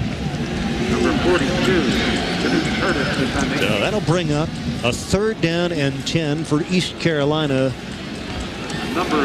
Pirates trailing 10-3. Don Nealon, his club over the last 2 years played 500 football. They were 5-6 a year ago. But go back 3 years ago, they had a terrific year. 11-0 in the regular season. Amazing job. Crandall winding up, looking deep for Troy Smith. Just in and out of his hands. Well, Troy Smith is a sophomore receiver from Greenville, North Carolina. Their coaches said, keep an eye on him. We're waiting for his first big game. He hasn't had it yet, but he will. And a near miss for the Pirates. Now, again, here they are. They're working on the freshman, the only rookie in the defensive backfield, but Perlow Bastian comes up to, Bastine, I believe it is, comes up to the call all the way, covering it all the way, reaches up, deflects it, right in his hands, though. Excellent throw, tough catch. Interesting replay. You could not get better coverage, but Crandall put it right in the hands of Troy Smith. That was a terrific throw. Covered about 50 yards in the air. And a terrific work by the people down in the truck. What do you say? Oh, we got an all-star crew. I wonder who the director is. Paul Carlson and Jimmy Edmonds leading our Big East television crew. A 33-yard punt, a 10-3 West Virginia lead. We'll bring you back on a beautiful day in Morgantown, West Virginia in just a moment.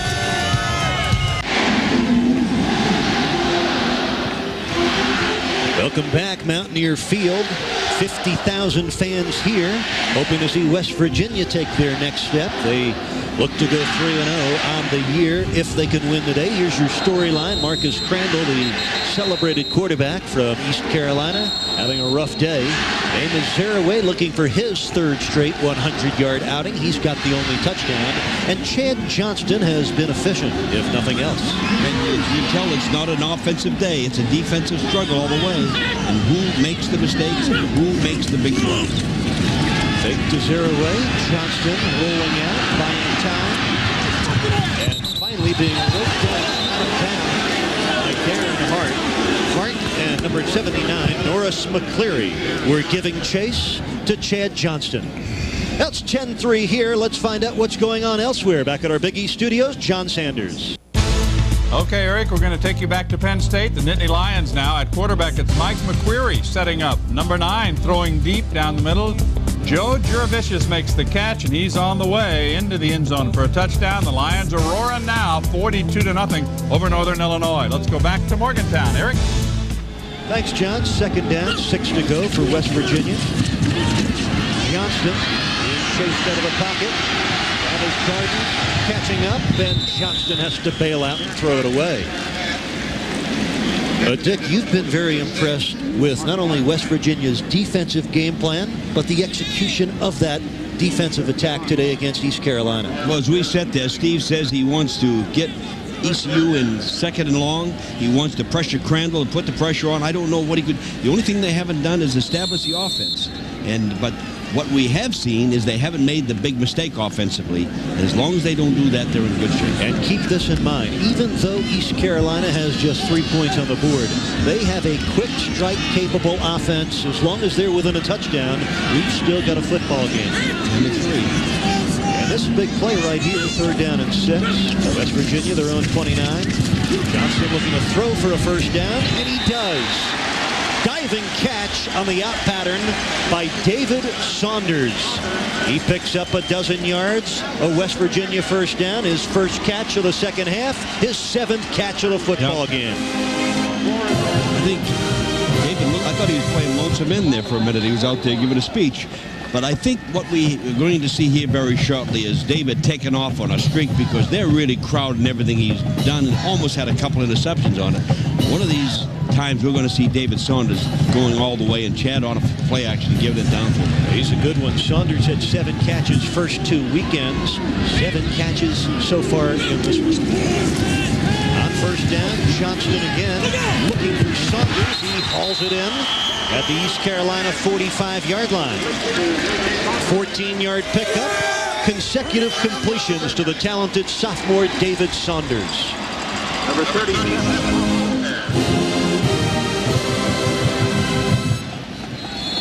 Yeah, he's a classic receiver, and what we see here is a guy that really is smooth all the way. I think what he's going to do is use his speed a little bit more and drive people off because those defenders are really hanging on him, making a very, very tough throw for Chad. Saunders comes out. Ken Fisher checks in on 1st and 10 for the Mountaineers. East Carolina territory with just over 11 minutes left in the game. Deep throw, knocked down, intended for Rashawn Vanderpool, and a beautiful stop in the secondary by Kelvin Suggs, who's got great size for a corner. He's only a sophomore, but he goes 6'3", $192. They're very, very aggressive and going after the football, and they're getting the officials to stay off the call because they're touching the football, but I also believe they're touching the man. Here it is right here on a replay. It's a lot of contact on that, and it kind of blurred. Here's the end zone shot of it. Kelvin Suggs. Yeah, you can't fault the man for that. Excellent defense. Excellent. So he had an interception against Stanford in East Carolina's Liberty Bowl win last December. On 2nd and 10, that was Amos Saraway. Short gain. Lorenzo West, he's had a busy day, number 45. An assist from Roderick Coleman, number 57. East Carolina is standing tall and standing right up to this fine West Virginia offense. Look what they've done. Scored 34 points in 2 ball games. They're very happy with 10 right now. This will bring up a 3rd down and 8 to go. With field position, this is the big 3rd down. From now on, they're in field goal range if they make this first down. Out of split back. He finds Saraway, and Saraway ridden down right at the first down marker by Darren Hart. Amos Saraway knew exactly where he needed to go. I don't know if he knew it. He got there. He got there. I don't know if he knew it or not, but he got there. And it's close. Let's watch the replay here and see how far he gets. I don't know if we're going to be able to see this down, but he is battling it. No, I think you're giving him a little bit too much credit there. Are you from Hempstead also? Nearby, as a matter of fact. It's going to be measured. But here is a tough call for Donnie Nealon now at the 35-yard line. I'm afraid you're going to see him go for it. It's a tough call if he has to make it. He's wishing for the first down. He's got it. Now the ball game changes. Now the ball game changes because they're in a legitimate 3- and 4-down area where they can mush the football because if they have a chance for a field goal on 3rd down to put this ball game away if they get another first down out of it or just move it close enough to rinse it right around. Numbers aren't gaudy, but they have been efficient for Chad Johnston. He has spread it around. Saunders with... The difference is the 3 interceptions versus no interceptions. Yes, Saunders with 8 catches, which equals his career best. Amos Zeraway, the high tailback, has 4 receptions today. Big hole for Amos. He crashes inside the 30 down to the 26-yard line. A 9-yard romp. Finally stopped by the outside linebacker, Matt Semenza. But Amos Zeraway zeroing in on another 100-yard outing. Here's an East Carolina blitz, and he hits the seam of the blitz right through and goes all the way to the heart, young man. But don't they hit? Here's an end zone shot where they just peel the guys. Great block by the fullback. Great block by number 69, the Mike Horn, the left guard. Excellent football play. And Mark Plants, the fullback, did a nice job of sealing a lane for Zeraway. He now has 97 yards, 23 carries, and he will not add anything to that total. Carlos Brown, who backed up an outstanding linebacker in Mark Libiano the last 2 years. He shot the gap and stopped Zeraway. Zeraway ran like a freshman. He ran like a freshman on that play. He had the first down if he just dives for it. He tries to make a big play. You don't do that when you're down in this territory. That's the difference. That's what he has to learn. This is how he has to learn it. It's expensive for the rest of the football team.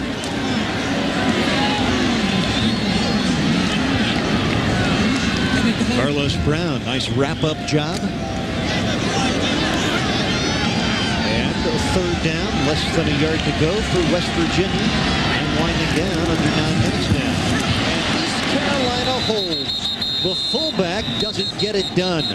Mark Plants running right into Carlos Brown and Mondell Corbett. Now, here is nut-cracking time. Take a look at the East Carolina defense on third and very short. Just real penetrating thing. No chance for the fullback. Great, tremendous charge by Mondell Corbett, who is playing outstanding football game defensively this afternoon. Well, he's a first-year starter. Here it is, fourth down, and Coach Nealon is making his money. Got booed on third. What happened on third? Yeah, we'll find out, Coach Mack. Oh, if he makes it, they'll start cheering. Otherwise, they'll boo. It'd be the wrong play. What would you do in a situation like this? You're leading in a football game. It's very obvious the reason why he's doing it. He doesn't trust his kicker. If he's got a good kicker, he kicks the field goal.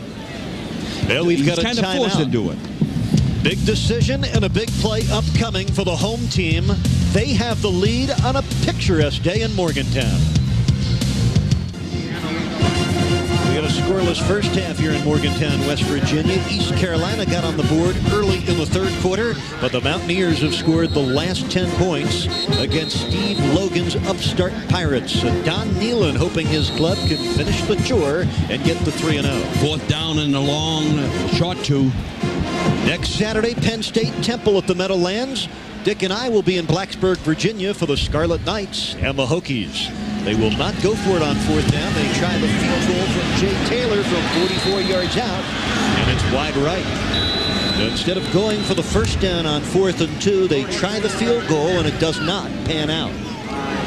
Second missed field goal today for Jay Taylor, the walk-on freshman from Hershey, Pennsylvania, who had hit his first 4 tries in the season's first 2 weeks. That's what makes it tough on the coach when you can't trust a kicker to get those things through there. It's tough.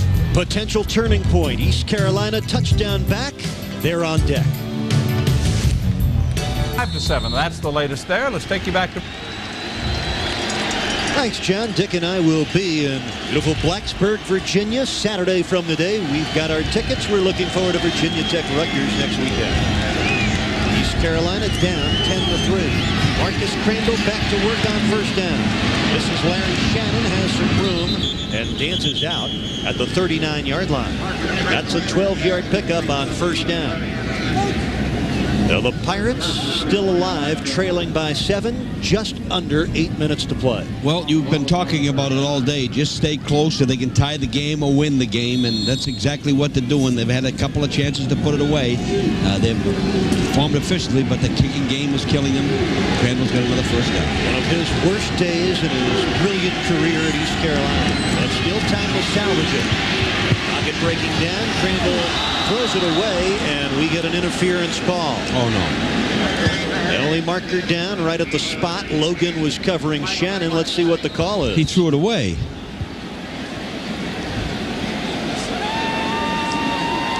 Marcus is going to throw it now. We'll see if there's anything going on over here.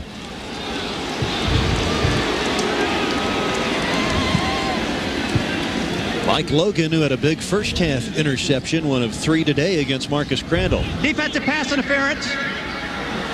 Spot foul. Automatic first down. Interesting. Yeah, there was a blitz on. He threw the ball away, and I guess he must have pushed the gentleman out of bounds while the ball was in the air. That's what it looked like. Yeah. And that gives East Carolina some room to maneuver. They're in West Virginia territory, and they have it 1st and 10. That's the team that run up 508 yards of total offense in their opening day win against East Tennessee State.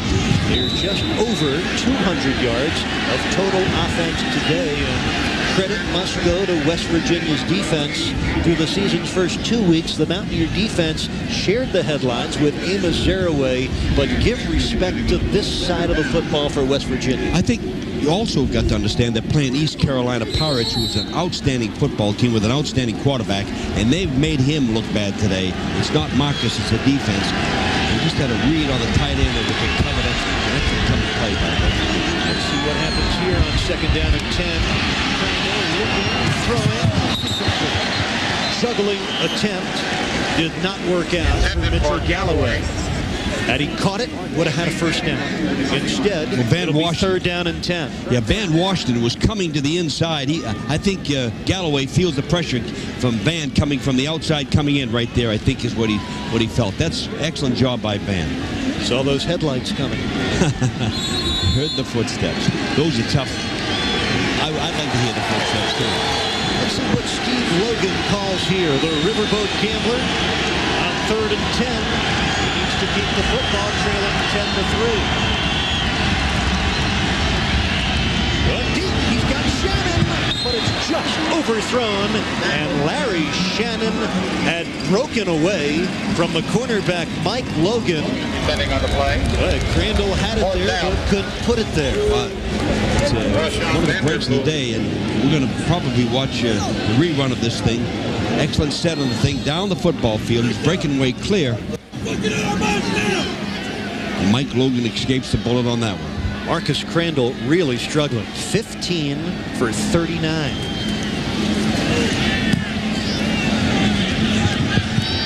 Vanderpool takes it at the 12. And he is chopped down at the 19-yard line. Rashawn Vanderpool, who hasn't had a catch today, and just 3 catches so far on the year. A 41-yard punt. West Virginia takes over inside their own 20 with 7:26 left in the football game today. Now is the challenge of the offense versus the defense. Defense, East Carolina, get the ball back. 7:26 to go, West Virginia offense.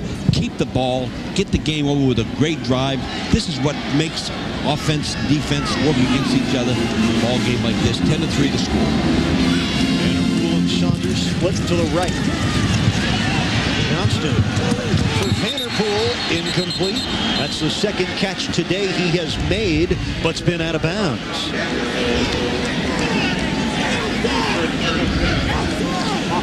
Again, counter, tray, boot, leg to the wide side of the field. Took a little bit too long in executing, forces a tremendous catch by Vanderpool out of bounds. And just took too long in execution, too much of a route to run. You got to set down on the sideline, and he had to throw it out of bounds. Incompletion stops the clock with 7 minutes, 19 seconds left in the 4th quarter. 2nd and 10, and it's going to be 3rd and about 11 or 12. The fullback, Mark Plants, was stood up and stopped in his tracks. You know, Roderick Coleman, that they talked about yesterday, that was a hit. He laid one on him. Number 57 right there. And we're just lucky that the fullback was able to hang on to the football. Roderick Coleman out of Simon Gratz High School in Philadelphia, overlooked by a lot of schools coming out of high school. East Carolina glad to have him. Oh, yeah. Good play. 3rd down, a dozen for West Virginia. Clock moving, 6:40 to go. Mountaineers in front.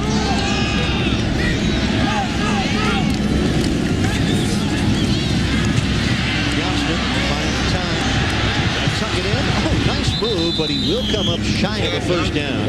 At the 26-yard line, Mondale Corbett showing some good wheels for a 280-pounder. Chases the quarterback down and stopped it for the first down. And despite all the adversity for East Carolina, Dick, they still get it back. 6 minutes plus left, and they're only a touchdown down. Well, the clock is still running. That they could have taken a little bit more time off the clock, but he's coming to a desperate situation now. Watch the pressure. He's got to get this ball off. They'll be pressuring from the punt side right now. And they've had a lot of pressure on them today when they do try to put it on. Brian West will boot this one. Nichols is blocked. Second block punt today for East Carolina. This time, Tavares Taylor hammered it down. A sophomore from Fayetteville, North Carolina, proving that East Carolina's special teams are special. Second time they've got a block punt today. And my, oh my, how this turns this game around. Again, the call now has got to be answered by the West Virginia defense. One more time, they've got to do it. And they're ready for it. They're all fired up, ready to go. The pressure is just too much. They've got to get better protection from the inside for that punt. Golden opportunity for East Carolina at the West Virginia 22-yard line. On first down, Crandall got Larry Shannon. It's taken away. Intercepted. Mike Logan. He pulled it right out of Shannon's arms. What a play by Mike Logan, the senior from McKeesport, Pennsylvania. He may have just saved the game for West Virginia. There's nobody going to be any more valuable to a team. This is the big East player of the week for sure. What a heartbreak for East Carolina. Shannon had this football. And that's twice now he's taken the ball away. And he had a great interception the time before. That ought to be a fumble recovery rather than an interception. I don't know how they're going to do it. It is ruled a fumble recovery. Ruled a fumble recovery, huh? Mike Logan, you will not see a better play by a defensive back than right there, gang. That is really a takeaway. Would have had it first and 10 at about the 11-yard line. Great camera work by our crew one more time for everybody to see it at home. What a game saver. Mike Logan's turned out to be. Well, you said it, Dick. West Virginia needed something big from their defense, and they got it. They did get it. Zeraway on first down gets 3 yards. Now we're going to see what the clock does. We got about 5:20 to go, and watch the West Virginia offense keep the ball on the ground now, and try to eat out the clock and not give the East Carolina. You can't give them any more chances to get into the ball game. They're too explosive. Well, the West Virginia defense starting to get the respect due them. They have been terrific. Amos Zeraway. He has his 100 yards for the 3rd straight game, right at 100, and add about 3 more to it. Could not pull away from the strong safety, Darren Hart.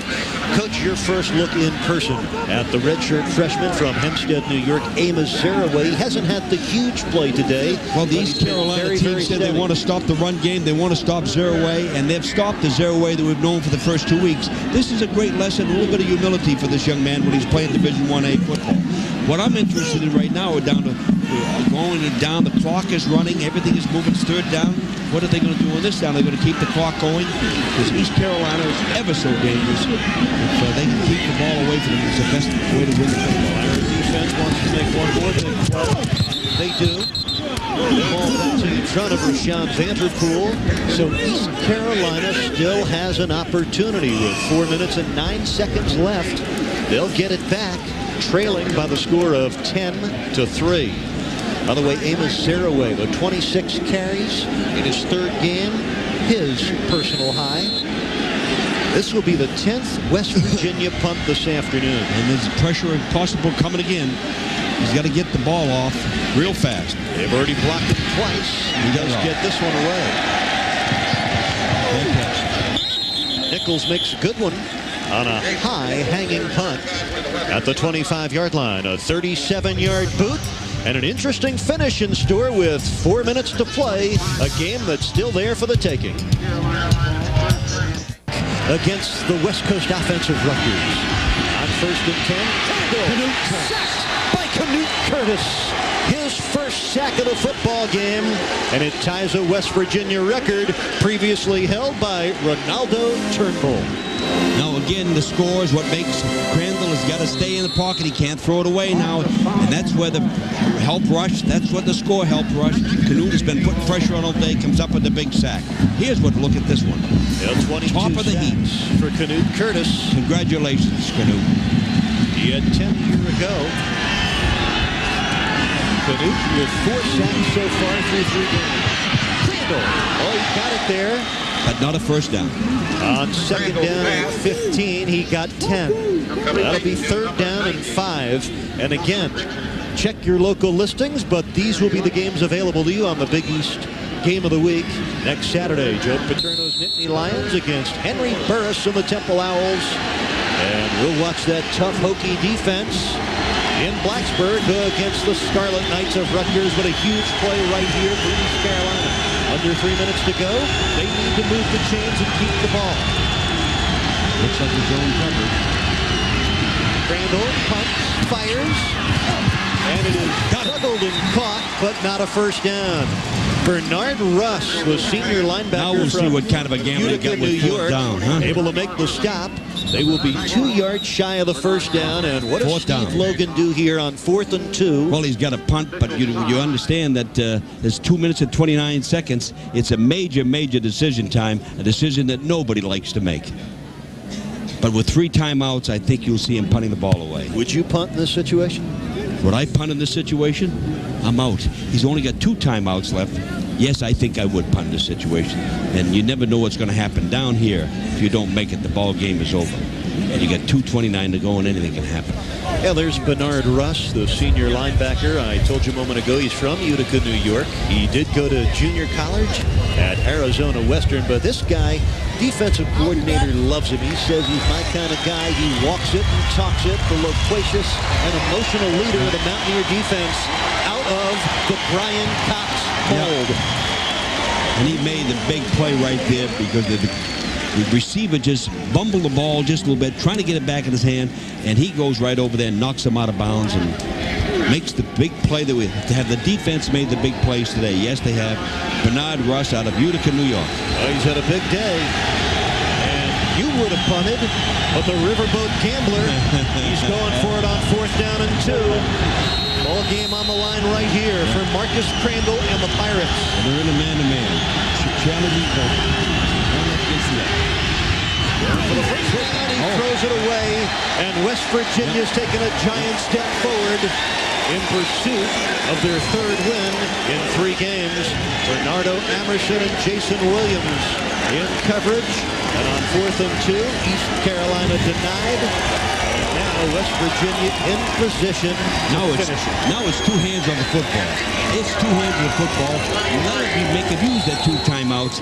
And right now, I think they've got to start using. They've got to run the football, clock it, and then 3rd down is going to be a big, big football play. Well, your heart goes out to Marcus Crandall. He has struggled through his worst statistical day in his career at East Carolina, yet he had his team inside the West Virginia 10 when his receiver Larry Shannon lost the football to Mike Logan, the biggest play of this game. This is going to be a big, huge confidence builder for the West Virginia defense where they're able to stop East Carolina's offense and Marcus Crandall. Amos Zeraway on 1st down gets 4 or 5 yards. It's a 4-yard game. It's a 4-yard game and Conference timeout. Game is copyrighted telecast of Creative Sports Incorporated. Any use of the pictures, descriptions, or accounts of this broadcast without the express prior written consent of Creative Sports is prohibited. Eric Reed with the coach, Dick McPherson. Hope you're enjoying the action from Morgantown, West Virginia today. You know, the Mountaineers hoping to go 3-0 with a win today. They are at Purdue next Saturday, host Maryland in 2 weeks, and including this game against East Carolina, those 3 teams all defeated the Mountaineers a year ago. So West Virginia embarking on their revenge tour, and they could be in terrific shape. A win today could vault them into the top 25. Yeah, but right now we've got a big football play coming up. It's 2nd down, and they've made the 4. They got a timeout. Here is East Carolina's remaining schedule. You talk about a tough road slate. They'll take on the Gamecocks at South Carolina next week. They're at Miami, at Virginia Tech, and at Memphis later on this year. And here's what's ahead for the Mountaineers of West Virginia. As you look at Chad Johnston at Purdue next week, home games against Maryland and Boston College. And the advantage for them, they have both Miami and Syracuse here in Morgantown. 0 straight ahead. 4 more yards for Amos. Timeout for East Carolina, and that will set up a 3rd down and 2 with 2 minutes and 7 seconds left in the ball game. Now this is just exactly where he wants East Carolina. West Virginia has taken the clock down and moved the ball to a 3rd down and a long 2. They have no more timeouts left. They've used them, but they've gained 4 and 3 yards on the plays. So now they've got 2 more downs to get a 1st down and keep the clock going, and now they can't stop it. So interesting to see what happens here. And with the field goal kicking the way it is, Don Nealon is forced to go for it on 4th down if he has to. And that's going to be a big football play. There's Marcus Crandall, intercepted 3 times this afternoon. The numbers on Marcus, 18 of 43, 170 yards. On the other hand, Amos Zaraway, the freshman big playmaker for West Virginia. He hasn't exploded with the game breaker today, but Zaraway has been tough and efficient. 28 carries, 110 yards. So he becomes the first player in West Virginia history to gain over 100 yards in each his first 3 games. And only made one real big mistake very early in the game with the fumble. I'd like to see Chad Johnston's stats in terms of where he's done in terms of boosting the individual thing with Marcus. Big play right here, 3rd down, no timeouts left. If they can keep the clock moving, or if they can't. 3rd down and 3. This is Vanderpool coming in motion. Johnston look out, sacked by B.J. Crane. So the 3rd down attempt to throw backfires. B.J. Crane, the senior from College Park, Georgia, with a disruptive play defensively. You know, they were running a bootleg football play on this thing, which kind of surprised me. And actually, they walked right into this thing because it's the 4th down coming up, and that clock is running all the way down. What if they're going to punt the ball? They're going to run all the way down, take the penalty at 5 yards, and keep it going from that standpoint. Use up the clock. It's down to 1:34. Where is the clock? How much time is left on that thing? 6 seconds left, down to 5. It'll be about 1:22 when they get the ball back. Now they're letting the play clock wind down. They'll take the penalty. They let the time run down to 1:24 left. They didn't take the penalty. They did not take the penalty. They were able to get a timeout. I think they probably want to talk about whether they're going to go for it or not. You were interested in Chad Johnston's statistical output. There it is, just over 50%. Again, he stays away from the interception. You know, last year he had 13 touchdowns, but threw 13 interceptions. So far, through 3 games this year, Johnston with 4 touchdowns, and he has yet to throw an interception. Well, he's learned from it. He's going to be 3-0 if they continue to play this way without the interceptions. And poor Marcus has had 3 today, which has been the big difference. But one of the interceptions, I mean, all of the interceptions were kind of tremendous plays by the West Virginia defense. Mike Logan has made a pair of standout plays. He'd be my star of the game if we were picking one. Don Nealon's defense has come to the rescue often. Well, Don Nealon right here has decided he's going to go for it. He's going to go for it. He can't kick it. He can't punt it. Why punt? You've already had 2 punts blocked. You've already missed 2 field goals. Yeah. This is probably your safest maneuver. Safest maneuver, and let's see how much time he's going to take off the clock. It's 1:24 left in the ball game right now. And Steve Logan pacing his sideline saying, give us the ball back one more time. A chance to make a big play to tie the game. Keep it on the ground as 0 away. Travis Darden pulls him down from behind on a 2-yard gain. So East Carolina takes over on downs, and I'll tell you what, this team has 9 lives. They get another and probably a final opportunity to tie or go ahead in the final minute 19. Well, the big play was the bootleg sack because they're right down there in schedule, and they very bravely, the East Carolina defense put the blitz on. Excellent call on their part to take Chad on the hit. B.J. Crane with a sack. Give the Pirates credit. They have not given up. They have battled hard through this afternoon. Chris Crandall given time. Throws it incomplete. Through a fastball the way of Jason Nichols, who did not have a shot to catch that. Steve Logan, he may be down to his final 3 plays.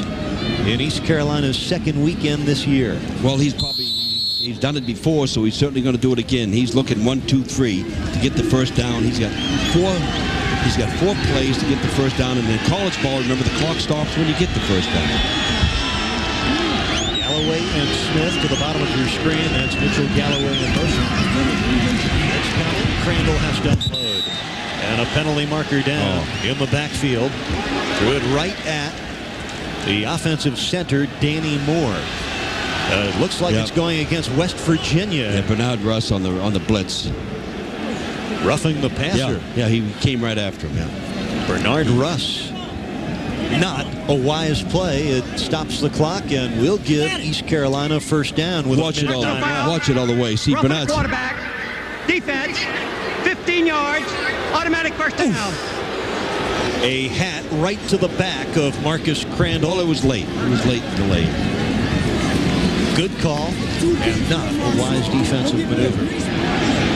So, Carolina still breathing, still hoping.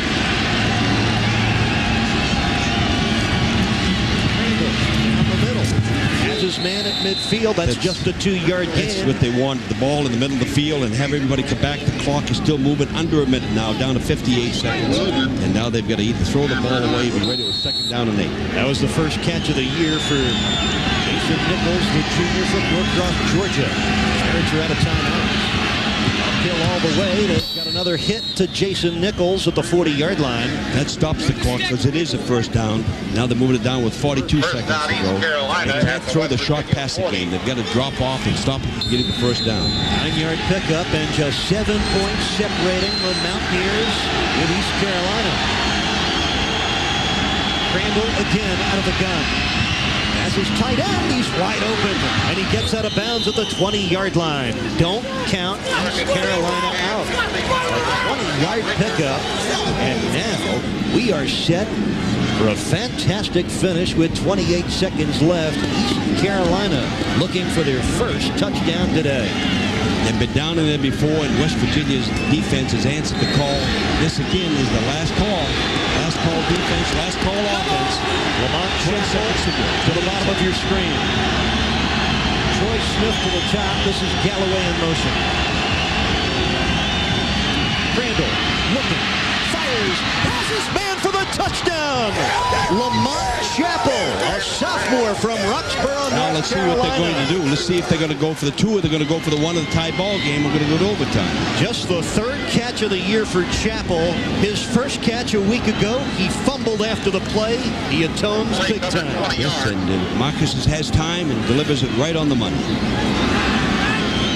How about this? Just when you thought it was over, East Carolina strikes big. They're going for 2. They're not going for the tie. He is a gambler. Wow. On the road, the Riverboat Gambler. His offensive coordinator, Doug Martin, said Steve Logan bets like he's using somebody else's money. And right now, with 22 seconds left, he's going for the win. And West Virginia takes timeout. Well, we thought we'd have a terrific football game today on our Big East Conference debut game of the week for 96. Started out slowly in a scoreless first half. You could not ask for a more dramatic finish than this. You know, with the kicking that West Virginia has, overtime, in my opinion, favors East Carolina. You know, and they've got a great kicker that puts it through. It's amazing that they don't go for the tie and take it overtime because it's a whole new game. It's a 25-yard line game, and field goal kickers are more important than West Virginia doesn't have one. So I'm kind of surprised at what Steve is doing here, but he probably has a play that he's going to make. He's right if he makes it. Well, East Carolina's drive aided by the roughing the quarterback penalty from Bernard Russ. 5 It would have been 3rd down. It would have been 3rd down and 10. He threw the ball away and then got the hit. Instead, the Pirates go 5 plays, 67 yards. And you talk about a daredevil head coach. Is he still coming in with him? He's going for 2 and the win. With 22 seconds left in the 4th quarter, West Virginia. Oh, he's going at West Virginia's strength. It's amazing. Going to put on the hash mark. Now the East Carolina Pirates looking for Watch that wide side upset field. wins of West Virginia. All or nothing right here. 50,000 fans up and standing. And here we go.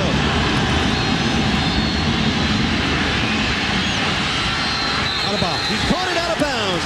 Lamont Chappell made the catch. He was out of bounds. Jason Williams came to the inside to put the pressure on, but it really wasn't a factor because it was just amazing play. It's the ball game. Jason Williams putting pressure on Crandall, fluttered a butterfly to him, and he did juggle and drop it. But Jason Williams, the better linebacker, comes to the inside and really puts the pressure on, makes it float it to the outside. He didn't really. Here is the end zone coming. Here comes, can you see Jason 44 coming? Doesn't let him set. See, he has to float the thing, and floating it puts it out of bounds. You know, people will second guess Steve Logan's decision because it failed. But when you consider that there is overtime in college football this year, it becomes a more curious decision that Logan just made. Now, you wait a minute now. It's not over yet. Don't forget the onside kick by the gambler. We saw him practicing it here yesterday, and the Lord knows what's going to happen. We saw him doing it in the rain, so he had something going. He's going to talk about what they did here right on this field last night. Now, all they've got to do is fall on the ball, West Virginia, and they've got the game. But the amazing, exciting, whoever paid to get in here today earned it, and you and I get in for free. And we enjoyed it. Well, you know, the people down in Greenville, North Carolina, they know they got a man down there that likes to play the game and keeps things exciting, and you got to admire him for that. It's the way college football should be played. Well, East Carolina should have Rodney Dangerfield as their mascot. This team deserves more respect. Don Nehlen himself said they are suffering from an identity crisis. They're an underrated football program, East Carolina. 3 bowl bids last 5 years. They are heading in the Conference USA next season, but consider that Steve Logan built this program up as an independent. You do tip your hat in his direction. Yeah, Bill Lewis did a nice job down there before we went on to Georgia Tech, too. I mean, and you got to give credit to the administration down there. They want football. And God love the president and Mike Hamrick, the AD. They're doing a job. Of course, I think that the president's got a little bit of Bowling Green behind him. His name is Speak, I think. He's a good man. And they are expanding their own stadium, Dowdy Ficklin Stadium. They will sit over 60,000 when it's done, and that will help in Steve Logan's recruiting. You know, it is a difficult task. He is one of 5 schools, Division 1A in North Carolina, and the only one not in the ACC. West Virginia, he caught it right in his hand. Fields the onside kick flawlessly. I think it was Ken Fisher, who is the special teams ace, yes, for West Virginia. Kenny Fisher able to bring it home. He had the great poise. Look at the poise he has with that stuff coming at him. That's a tremendous lesson in discipline right there. 10-9 win for West Virginia, and it went right down the last 20 seconds. I don't know about you, Coach Mack, but my heart is still thumping. I don't know how come Donnie doesn't have any more gray hairs. I got a few when I was coaching. Now look at him smile. He's happy now. One play makes a difference in this ball game. The 2-point play. Don Nehlen's. I thought we were going to see our first overtime. Yeah, we were ready for it. Yep. John Sanders can get the early playing out of Big East studio. Oh, my. Nearly a fumble on the snap. Shades of Joe Pizarczyk. It's all over. No more snaps. 15 seconds to go. So East Carolina's record will drop to 1-1. West Virginia will join the University of Miami. What do they get a timeout for? As Big East Have a teams. dead ball. Procedure, slapping the snap before it's legal. Please put the clock at 22 seconds. How about that? Snapping the ball before it's trying to slap at the ball before it was snapped. But West Virginia about to join Miami as 3-0 teams out of the gates quickly in the Big East. Syracuse was voted the Big East favorite preseason. Miami number 2, but I think if there was going to be a surprise team this year in the Big East, it would be West Virginia, and a 3-0 start is encouraging for them. I think that they've got one win already. But the slap was what was interesting there. They moved the ball ahead, but it was the defensive guy that slapped the football. Here comes Steve Logan over to congratulate Don Nehlen. Unbelievable play.